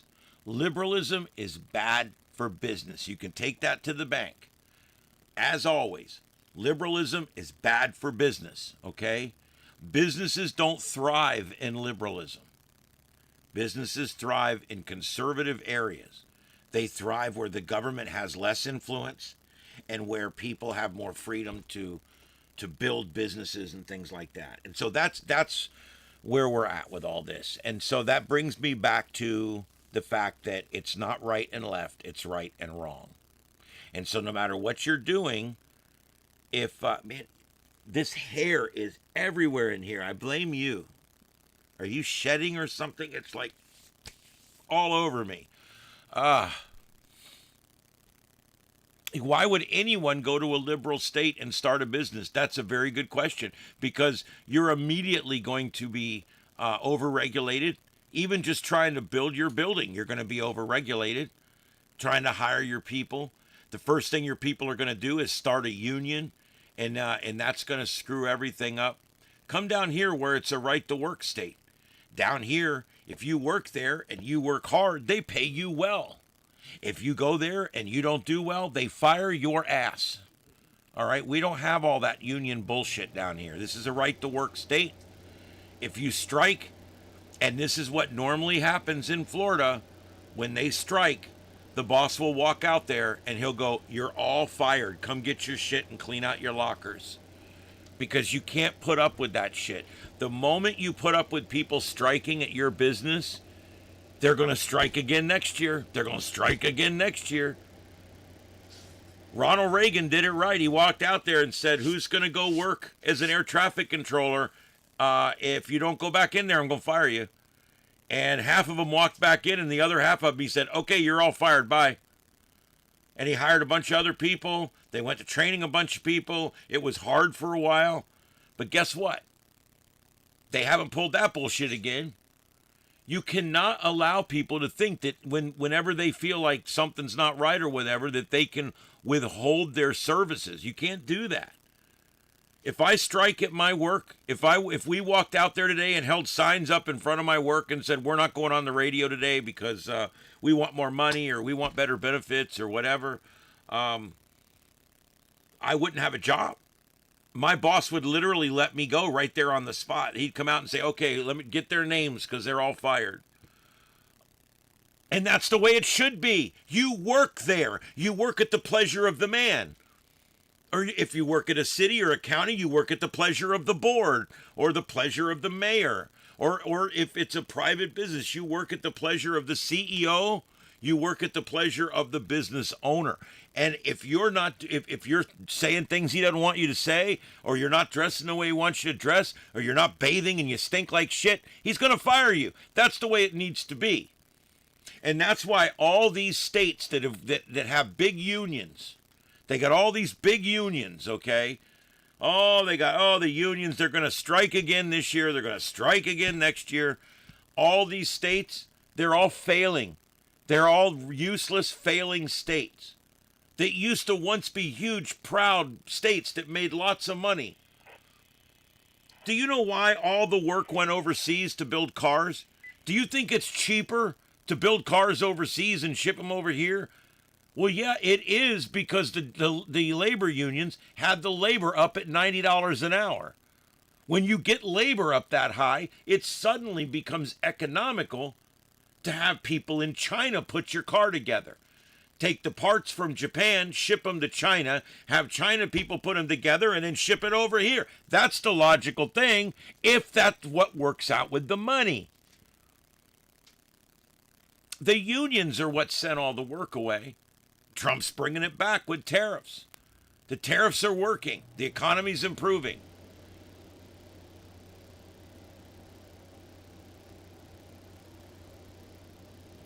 I agree with you, Lead, that unions used to be a good thing. There was a time when we were putting men up on skyscrapers with no safety equipment, when we were having men go out and do things that were inherently deadly and dangerous all the time without any kind of thought towards safety. Yes, we needed unions. And there was a time when they would pay you a small pittance and you'd work your ass off. We need unions back then. We don't need them anymore. We don't. You go in, you negotiate your wage, you go to work. If you don't do a good job, they fire you and hire somebody else. That's the way it should be. Not all this bullshit about, hey, we just sit around all day because we're union workers. You know, I have a buddy at work that told me a story a while back about he worked at one of the big network radio stations up there in New York. I don't know if it was WNBC, but it was one of those up there. And he worked at one of those stations, and he said, I walked in and I was hooking up a mic, and I crawled under the table and I was hooking shit up, and he told me, he goes, let me tell you something. That would have got you and I both fired in New York. I'm like, what are you talking about? He says, you're touching the wires. He says, we weren't allowed as talent or as the producer of the show. We weren't allowed to touch anything but the mic arm to move it up and down. That's it. We weren't allowed to adjust it. If something happened, we had to put a ticket in. They would run down and they would fix it. We were not allowed to touch anything. I'm like, that doesn't even make sense. And he goes, it does when you're union. In the union contract, it says in there that no one else in the building except union contracted engineers can touch any piece of electronic equipment, period, other than the working surface of the board, the mouse, and the keyboard. And so there you go. The unions make it so difficult that there's a union of producers, there's a union of talent, there's the union of engineers, and they all have their compartmentalized duties, and one cannot do another. It's like, I'm a producer. If he calls in sick, I can't fill in. I'm a producer. I'm not a talent. In my work, if they need me to fill in, they say, you're filling in today. We couldn't find anybody. Fill in. Okay, no problem. So this is the kind of thing that unions do. They create all these roadblocks and make things very, very difficult on employers. And that's why the best thing to do is to avoid unions at all costs. And the best way to avoid unions at all costs is to start your business or move your business to a low tax, right to work, free state like Florida.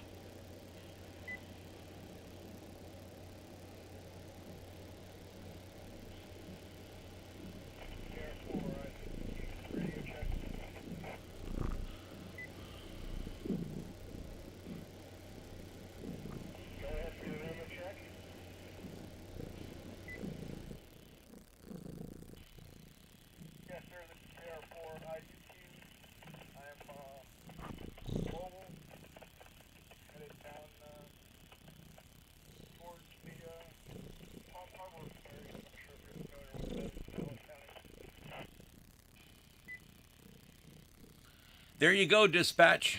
You know why? Let me turn my radio down. Do you know why so many people work down here in construction? And they're not all illegals. We do deal with that some, but we have an e-verify system down here. Our employers have to verify that everybody they're hiring is legal. That's why we don't have a big illegal immigration problem in Florida. It's just something that simple. Our cities and counties don't put them up in hotels. We don't incentivize. We have a law in Florida that you're not allowed to be a sanctuary city. It's not allowed in the state of Florida.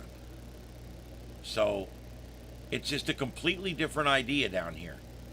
We run things completely the opposite of the way they run things in these blue states, whether it be the unions, whether it be the government, whether it be the way taxation is done.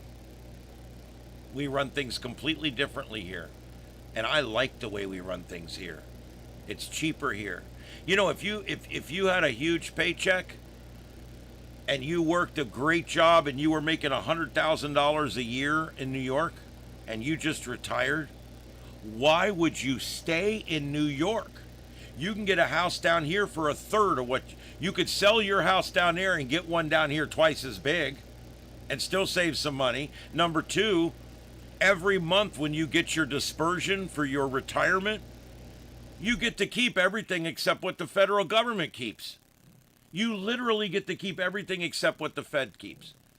Some cities, you have to pay city tax, you have to pay state tax. We have none of that here. None of our cities have a tax. None of our states, the state does not have a tax. There's nothing like that on your income. So when you move down here with all that income that's coming over the next 20 years of your retirement, you can move down here and actually keep 20% more of that money.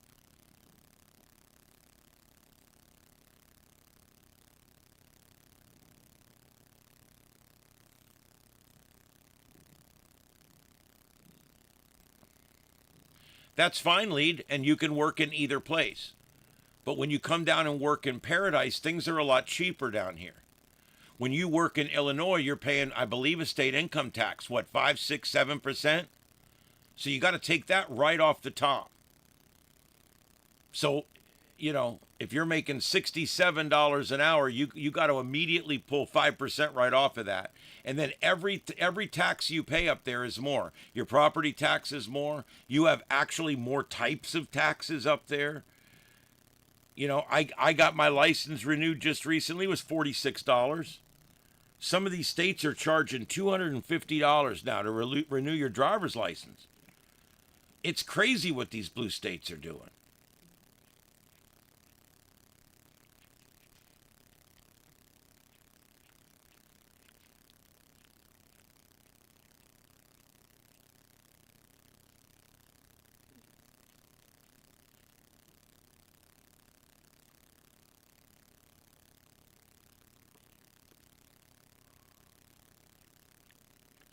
No, you don't come out ahead. Your cost of living's more.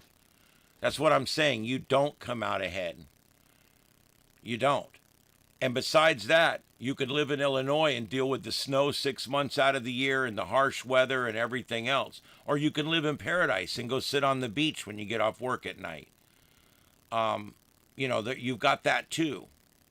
And Florida's a much better place to live. It's a lot more freedom, a lot less regulation, a lot less bullshit.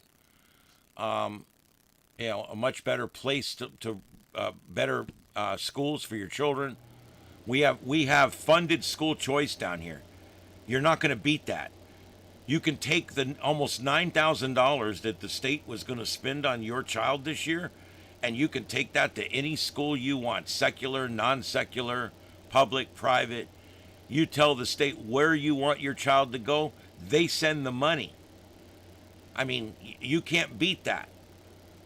Our public schools are waning down every year. Less and less kids go into public school. More and more kids go into private school. More and more kids are homeschool. You can homeschool. You get the $9,000.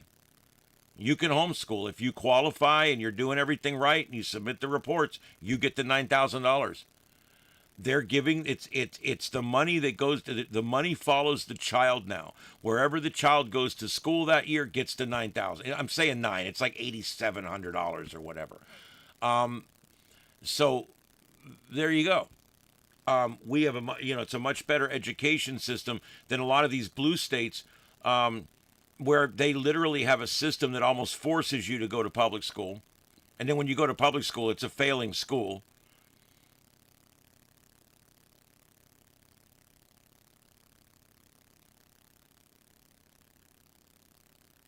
No, I didn't say you would pay the entire difference in taxes. No. First of all, your numbers are not correct. Okay.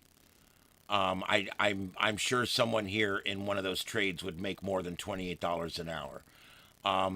And number two, I said total, completing everything. I'm not talking about just the tax. The tax offset could be as much as 15 or 20%. That's true. And I think if you add 20% to what you're talking about there, that's quite a big chunk of that. But then you also have cost of living. You also have a nicer place to live, a place with less regulation, a place with more freedom, and a place where it doesn't snow half the time. So, you've got all that going too. You got to remember, it's the whole package. It's not just the cash. If all you look at is the cash, you're going to end up in the wrong place. You have to look at the whole package.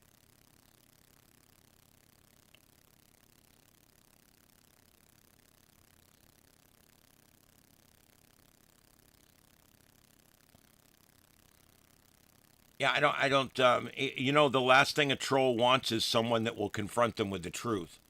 And that usually runs them off pretty quick.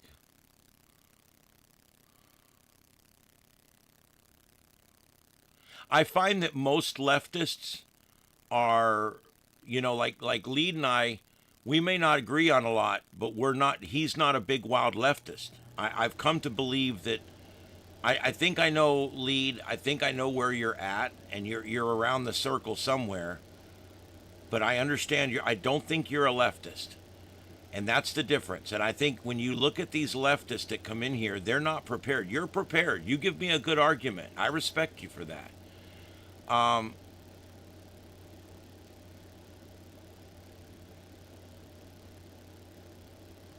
Yeah, I've never heard anybody say they're moving from here to Illinois to get better wages. I mean, why would you go somewhere to get better wages when the weather is worse and the taxes are worse and the living conditions are worse and everything else is worse?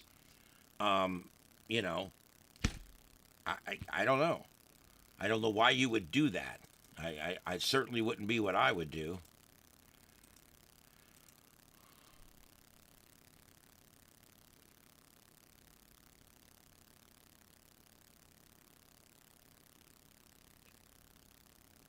Well, and that neighbor, that could be correct. I mean, there's some people, and Lead could be a little bit like this. There's some people, and excuse me for talking in front of you. There's some people that just they like to be contrarian. Whatever the host is talking about, they're going to take the other view, and they like to debate. They like to, and that's cool because it airs it out. I like it. Let's air it out. Well, that's fine. Lead, we have a lot of people that come here and work 3 hours, 3 months out of the year, 6 months out of the year. We get a lot of that here, too. As a matter of fact, we have a number of people here that work here in the winter, and they go up and they work up there in the summer. And we have a bunch of other people that do the opposite because of depending on whatever work they do.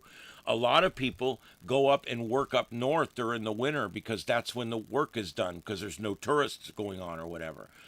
Some people come down here and work in the summer because it's hot. There's not as many people here, but you can get your work done because there's not as many people here. So, yeah, we get a lot of that. 6 months up, 6 months back. There's other things. There's fishing jobs down here 3 months out of the year, 6 months out of the year. There's a lot of that goes on. So, yeah, I'm sure there is.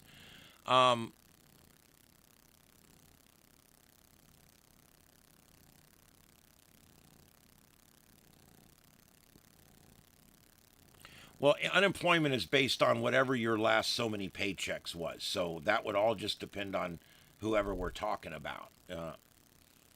Thanks, Daddy. That was awesome, nasty. Yeah, it would all depend on what the person made. Down here, it's based on I think your last four paychecks. You get like 65 or 70% of your last four paychecks.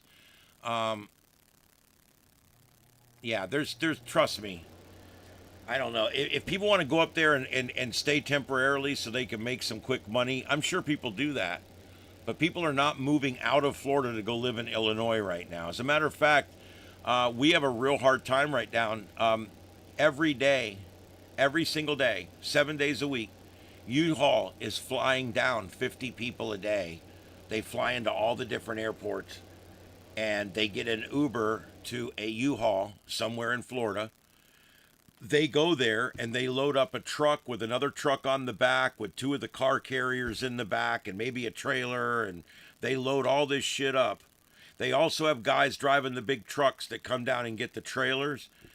We've got U-Hauls sitting everywhere down here.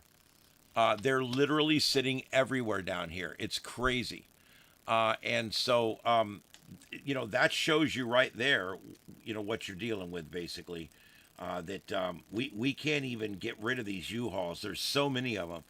And if you want a U-Haul up there, it's going to take a while to get one in some places. I've heard that slowed a little bit, but it can't be much. There's a U-Haul place down the street, and they've got them parked outside the gate along the road. So, yeah, we've got enough U-Hauls for the second coming of Christ, I'm telling you.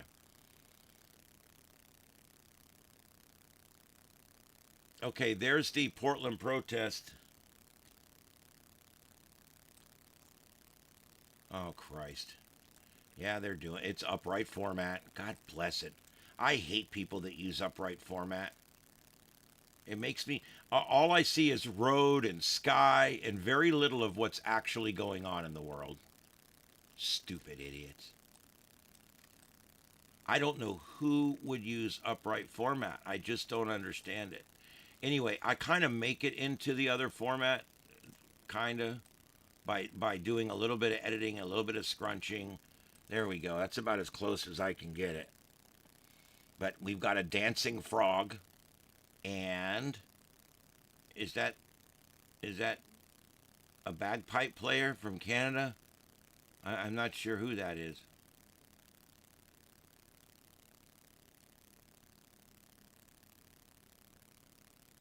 Don't touch that frog, you'll get warts.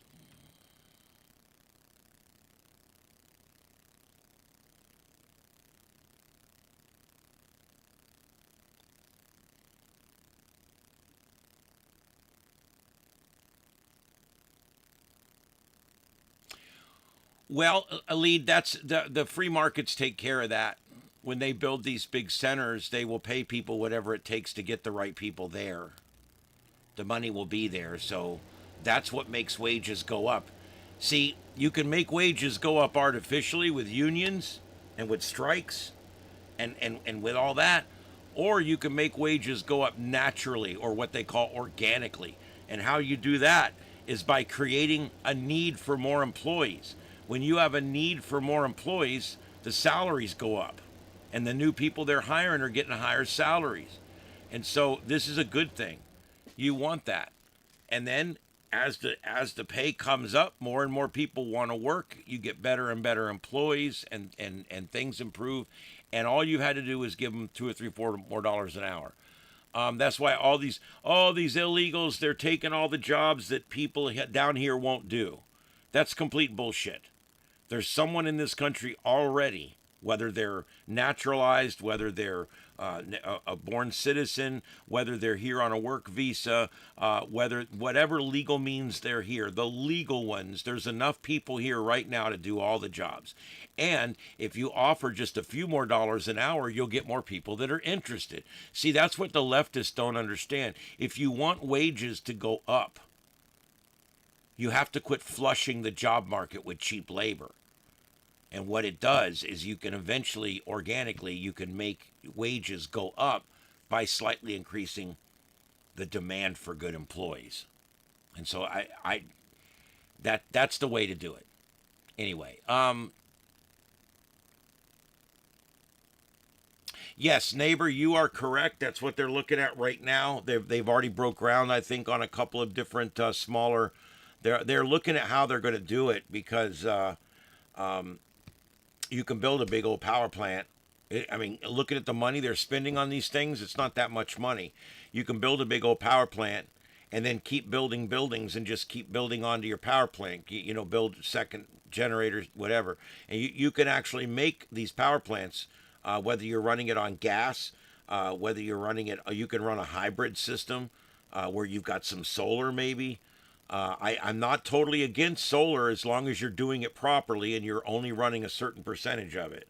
You need to have at least 60% deep capacity and about 40% renewable, and you'll be okay.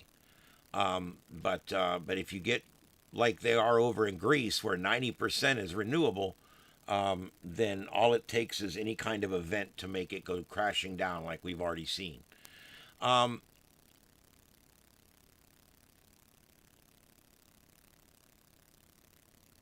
What? We're being pushed out of our own country?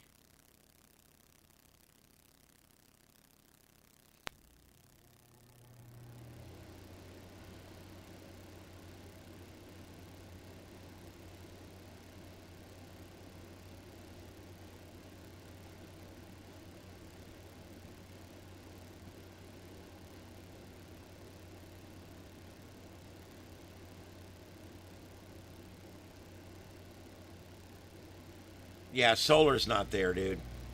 Solar's not there. You can augment with solar. You can save a little money with solar, maybe. Although that has yet to be proven. Down here in Florida, the solar panels are failing at such a rate that you'll never get any return on investment. So there you go. Oh, that's for the kiddies. Thank you, Matt. I really appreciate that. Thank you very much. That's for you, Daddy. He's like, that's cool. Can we head to bed now?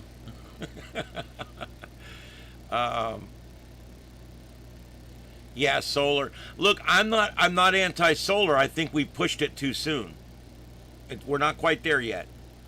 The problem we're having is not that the solar panels aren't creating enough energy. The problem is they're not lasting long enough. Down here, when you put 20 panels on your roof, and at the end of the second year, the first one's already failed.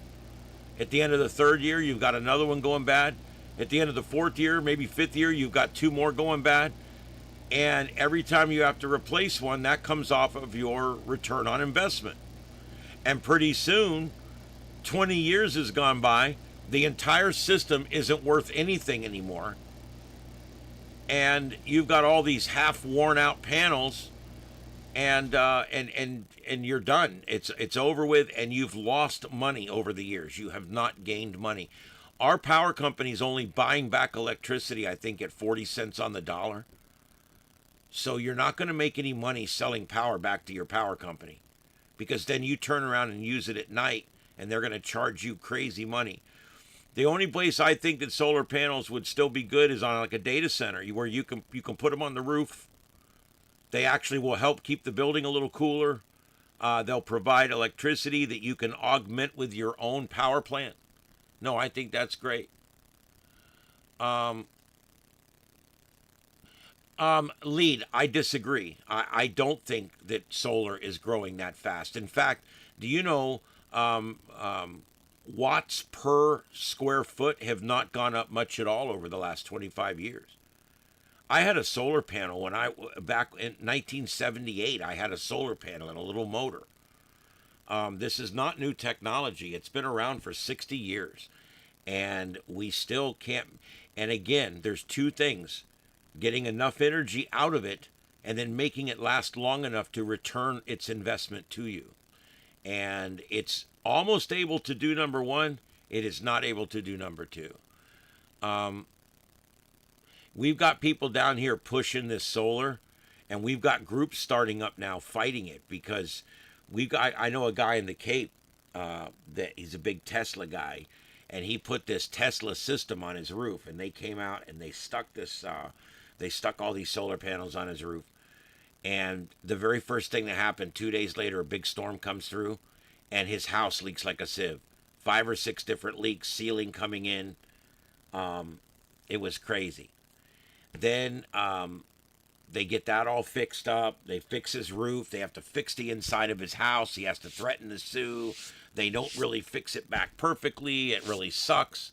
And then it took almost 6 months to get the system hooked up, because the county was giving him a fit. The power company was giving him a fit. The state inspector was giving him a fit. And they just could not get it together. And finally, he got it turned on. He got the leaks stopped. He got everything hooked up. He was so happy. He came on the ham radio and told us all about how happy he was that it was working. He was selling back power to the power company, and he was happy as a pig dipped in shit. And he was charging his Tesla off the system, and he was running his house off the system, and he was only supplementing with shore power and all that. And then reality set in. First month goes by. He gets his first full power bill. It's down about $100. He was spending like $250 a month. He's spending like $150 a month. So it cut his power bill in half. And you're thinking, well, damn, that's pretty good. Yeah, he's paying $400 a month for the system. And remember, at a 20-year mortgage, that system will be at end of life at the same time that it's at end of loan. Okay? You guys see that, right? It's so important. It's not like a house. You get a 25-year mortgage on a note on a house. At the end of that house is only halfway through its life, or maybe even a third of the way through its life. But when you finally pay off this solar system, it's going to be 90 or 100% of the way through its entire life. And you will have been replacing panels along the way, because they're going to go bad. Another thing they're having a problem with is degradation. They put a panel up. It's a 100-watt panel. Every year that panel drops by 6 watts. So you start doing the math on that. Before long, you're not really collecting that much energy at all after 5 or 10 years. And your older panels, the ones that didn't get replaced, eventually they're only going to put out half what they were originally advertised. See, when you start adding all this stuff up, we're not ready for this technology yet. It's just not there. Listen, if this technology was great and it worked and you could get free solar panels like all the YouTube ads say and everything's great, why is there not solar panels on every freaking house? Do you know how many houses in my neighborhood have solar panels? None. I don't see anybody getting them. We're in Florida. Because it's going out there. People are understanding that these panels, the Florida sun is destroying these panels. Yeah. I'm not saying there's not uses for solar. You can charge a golf cart with it. You can put out a solar panel. It'll work. You can go camping, power a TV. You can charge your phones. Solar's great. But the problem is when we get into these large systems, okay, you get into these large systems, you are spending $80,000 or something on a system that you have to mortgage for 20 years. But the guy will tell you, you're going to make the money back. You're not ever going to pay a penny for this thing. Okay, so let's say I make my exact money back every month, which you never do, ever. But let's say I make my exact money back. Every month I make my exact money back. Okay? Panel goes bad.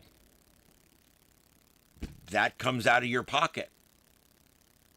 Okay? That's $800 for a panel. Okay? Boom. A year later, another panel goes bad. That's $800 out of your pocket. Now, it's still paying for itself. But is it paying for itself? Because it's not even keeping up with the power bill. It's not even reducing my power bill to zero like they said.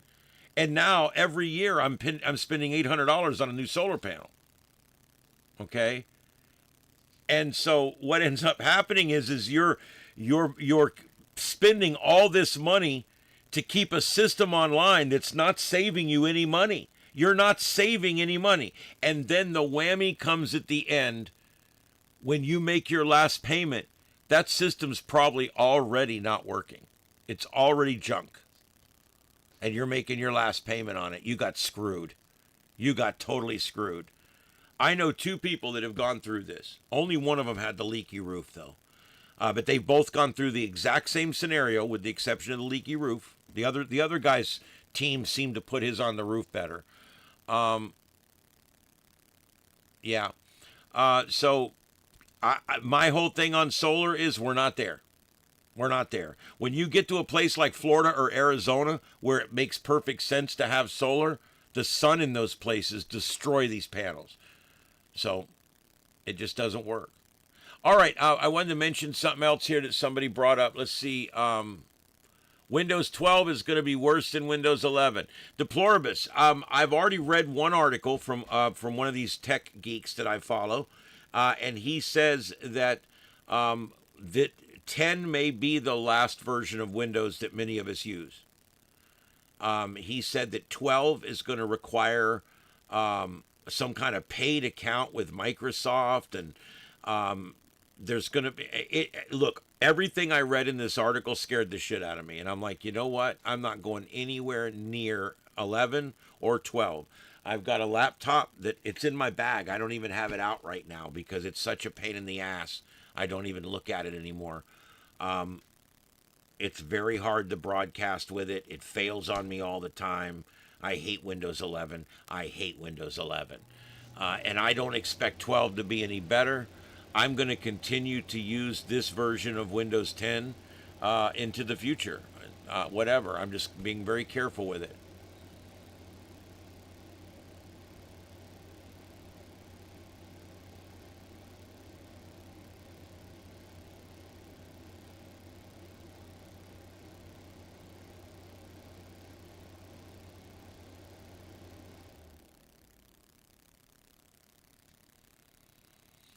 Yeah, well, that's what these solar panel companies, they're selling you a bill of goods. They're telling you, hey, look, you can sell this power back to the power company. But they'll never tell you what the rate is unless you ask them. They'll tell you, hey, man, you know, you're going to look at the curve. You're going to make all your money back. but they never mention one of the panels breaking. And they're going to go out almost one or two a year. They're going to go out. You're going to have 22 of them up there or whatever, and you're going to lose one a year, $800 a year. You're going to have to pay the assholes to go up there and put it up there. You're going to have to put it up there yourself. And if you put it up there yourself, they're probably not going to warranty anything. Most of them, the warranties don't cover the panels when they go bad. So there's a lot of things. You got to be real careful if you're going to get into one of these systems. You really do. Yeah. Well, I'm going to Linux. I'm going to Linux. I don't know what else to say. I'm going to Linux. That's what I'm doing. I have no choice.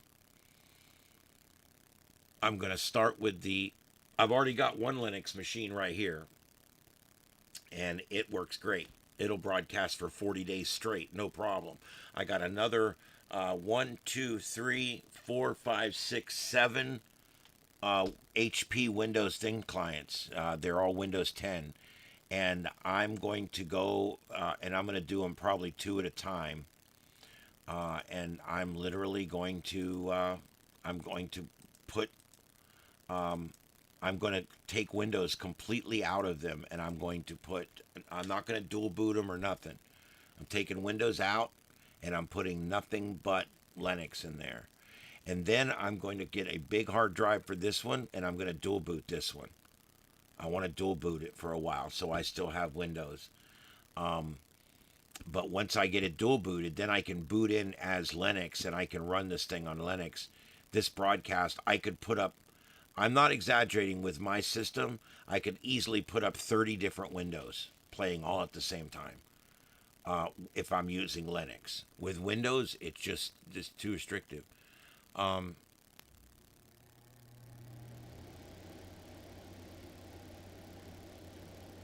Yeah, solar, if you're in a limited environment, like you're camping or you got a cabin in the mountains or you're doing ham radio stuff for POTA or whatever, solar's great.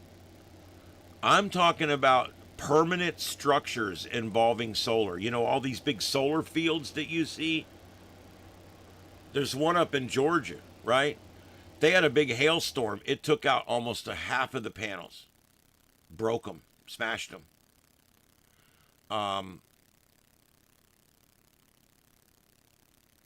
I have no idea, neighbor. I think I'll probably get with you before I do it. I got you and about 3 or 4 other people that know about this. I got Jake the Millennial at work.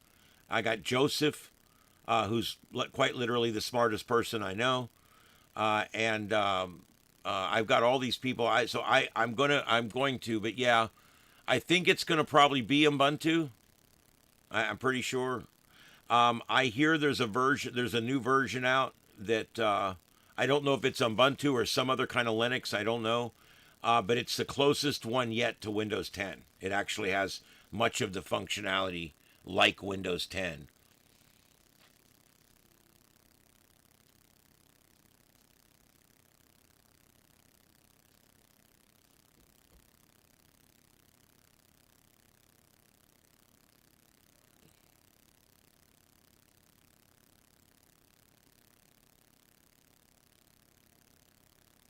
Yeah, I can't do that dispatch. I can't use old operating systems like that. And I'm gonna be honest. I'm a speed king. I gotta have my speed. It's gotta be quick. It's gotta be fast.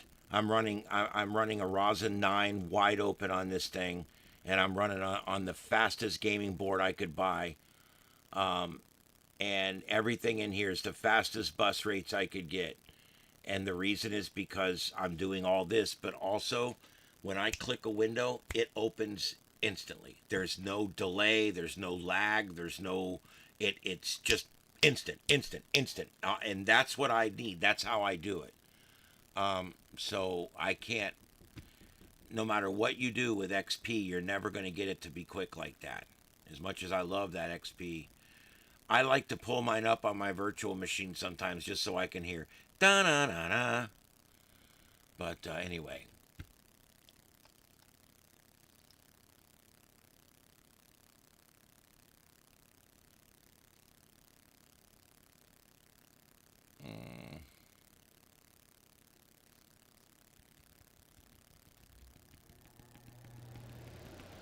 I can't do it. I can't do it. I can't use XP. It's too old. I still got it in a. I got a virtual machine in this machine that can run XP. I got 7 in there. I think I got an older Linux in there that I can run.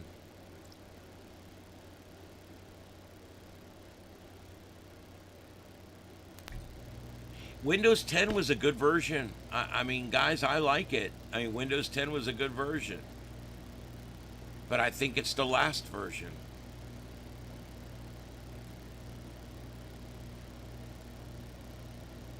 Is it Mint that's it look and feel like Windows? Is that the one? I'm going to check that one out.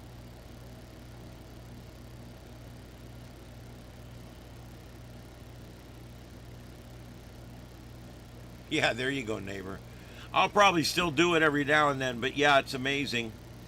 Um, these thin clients, if I put them online, broadcasting scanners or broadcasting anything, when I put them online, the clock is running.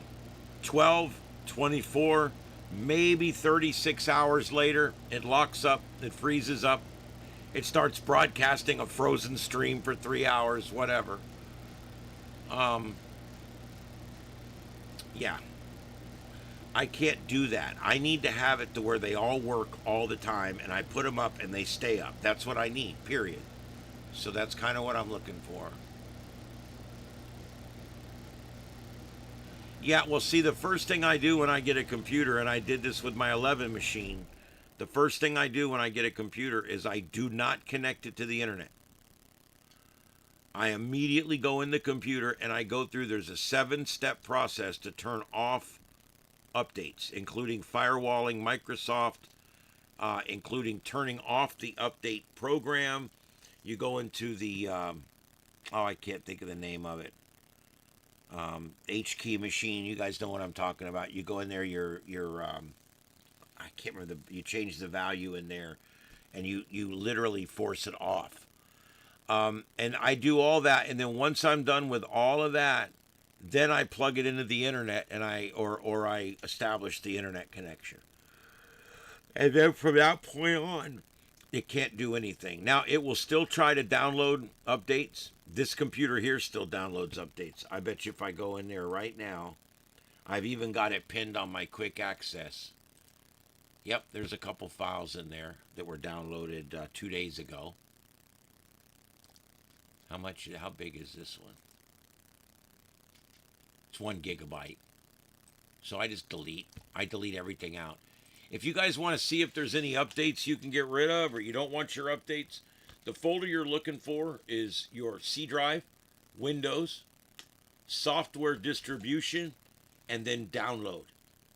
So all you have to remember is go to your Windows folder, look for software distribution, and then look for the folder marked download. You can delete everything in that folder. It will not hurt your machine. That's stuff that's pending. And I even create a task. I don't have it turned on right now, but I've done this in the past when I have a problem with it trying to update anyway. After everything I've done, it tries to update anyway. I will actually I'll make a task, and the task is to delete everything out of this folder twice a day. And that will usually take care of it as well. The last thing you want is a Windows update.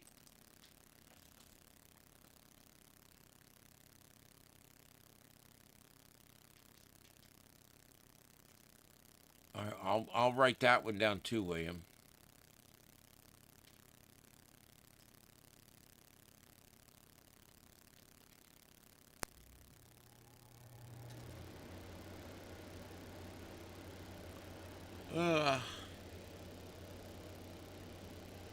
Oh, I'm tired, guys.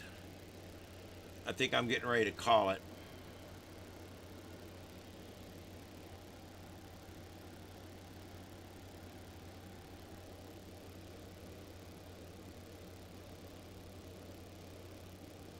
All right, so the last alert was 2 hours ago. So the last alert was just before I took the air over in Israel. So that's not bad. They've gotten a couple of hours here. And now we've got first light now in Tel Aviv.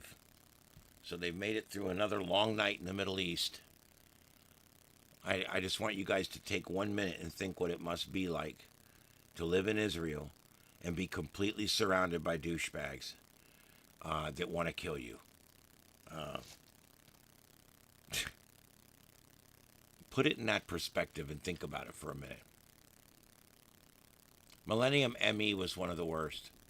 Remember, guys, it's every other major version. 1 was good, 2 was bad, 3 was good, and then you had 95, bad, 98, good, ME, bad, 7, good, 8, bad, 10, good, 11, bad. You can follow the pattern. Every other Windows operating system is complete and total utter garbage. Yep, Daddy's still here. He's sound asleep over there. He's sleeping with my radio. I don't know what he's doing over there. What are you doing? I got Mama Kitty right here. Did you say hi to everybody? And I think Ed's in here too. I think Eddie's in here. I don't know where he's at. It's rare I have 3 of them in here at one time. In my room, yes, but not in here as much. All right, so what else? Anything else, guys? Last call for the chat room. I think Daddy's going to be okay. His lungs are still kind of full, but he's had that problem his whole life. That's not new. But since he's had his stroke, he's having a little more of a hard time getting his lungs to clear. And he walks crooked, but he still, I've watched him. He does his business. He cleans himself up. He does everything he's supposed to do. He's still able to live a normal life. So he doesn't seem to be in any pain. You know, he doesn't even realize probably that he's walking all crooked and shit because there's nobody to tell him, you know. All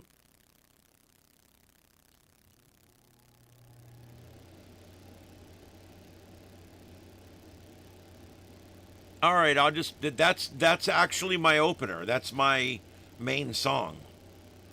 Is all that is, and I'll just play that tonight on the way out. That's fine. Yeah, it's pretty bad when even the Microsoft developers won't use it.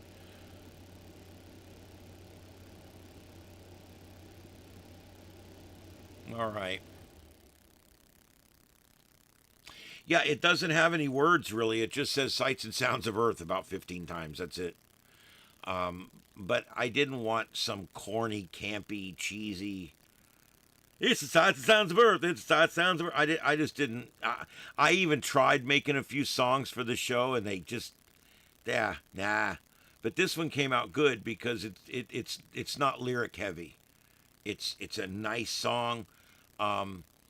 It's actually based on Pink Floyd, "Wish You Were Here," is actually the genre that I used to make that, and you can kind of hear that when you listen to it. You can kind of hear a lot of those same things that you would hear in Pink Floyd, "Wish You Were Here," which is one of my top 3 favorite songs in the whole world.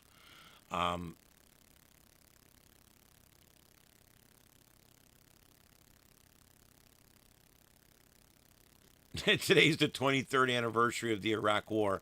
Well, technically, it's the 47th anniversary of the Iraq War, if you really want to get technical. Yeah. It's been... this thing with Iraq's been going on way, way, way too long, and I'm so glad to see something finally being done about it. Hey, Texas Mouse.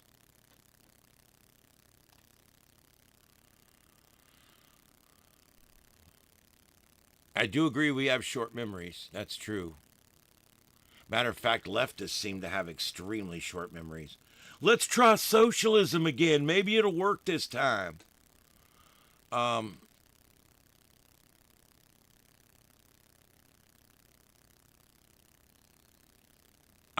have some based on No Quarter. I'm trying to think which ones. I don't know. All right, guys, I'm going to call it. Everybody, thanks for being here. I've been on 2.5 hours. I'm tired. I'm heading to bed.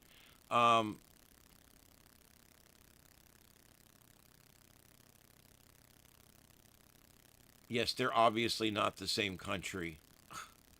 Of course. Yes.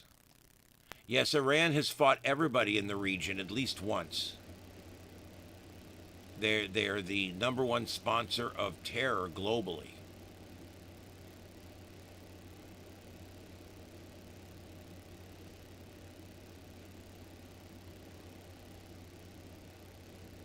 All right, yep, everybody have a good night out there.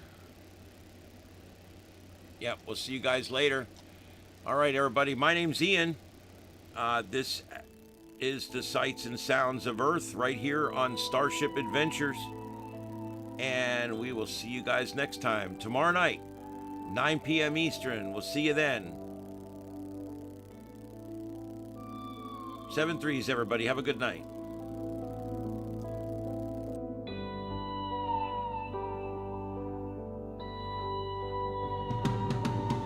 Sights and sounds of Earth.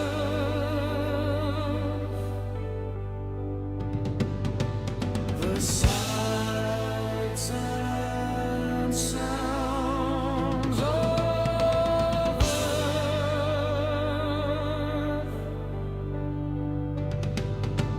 The sights and sounds.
All right, guys, that's it.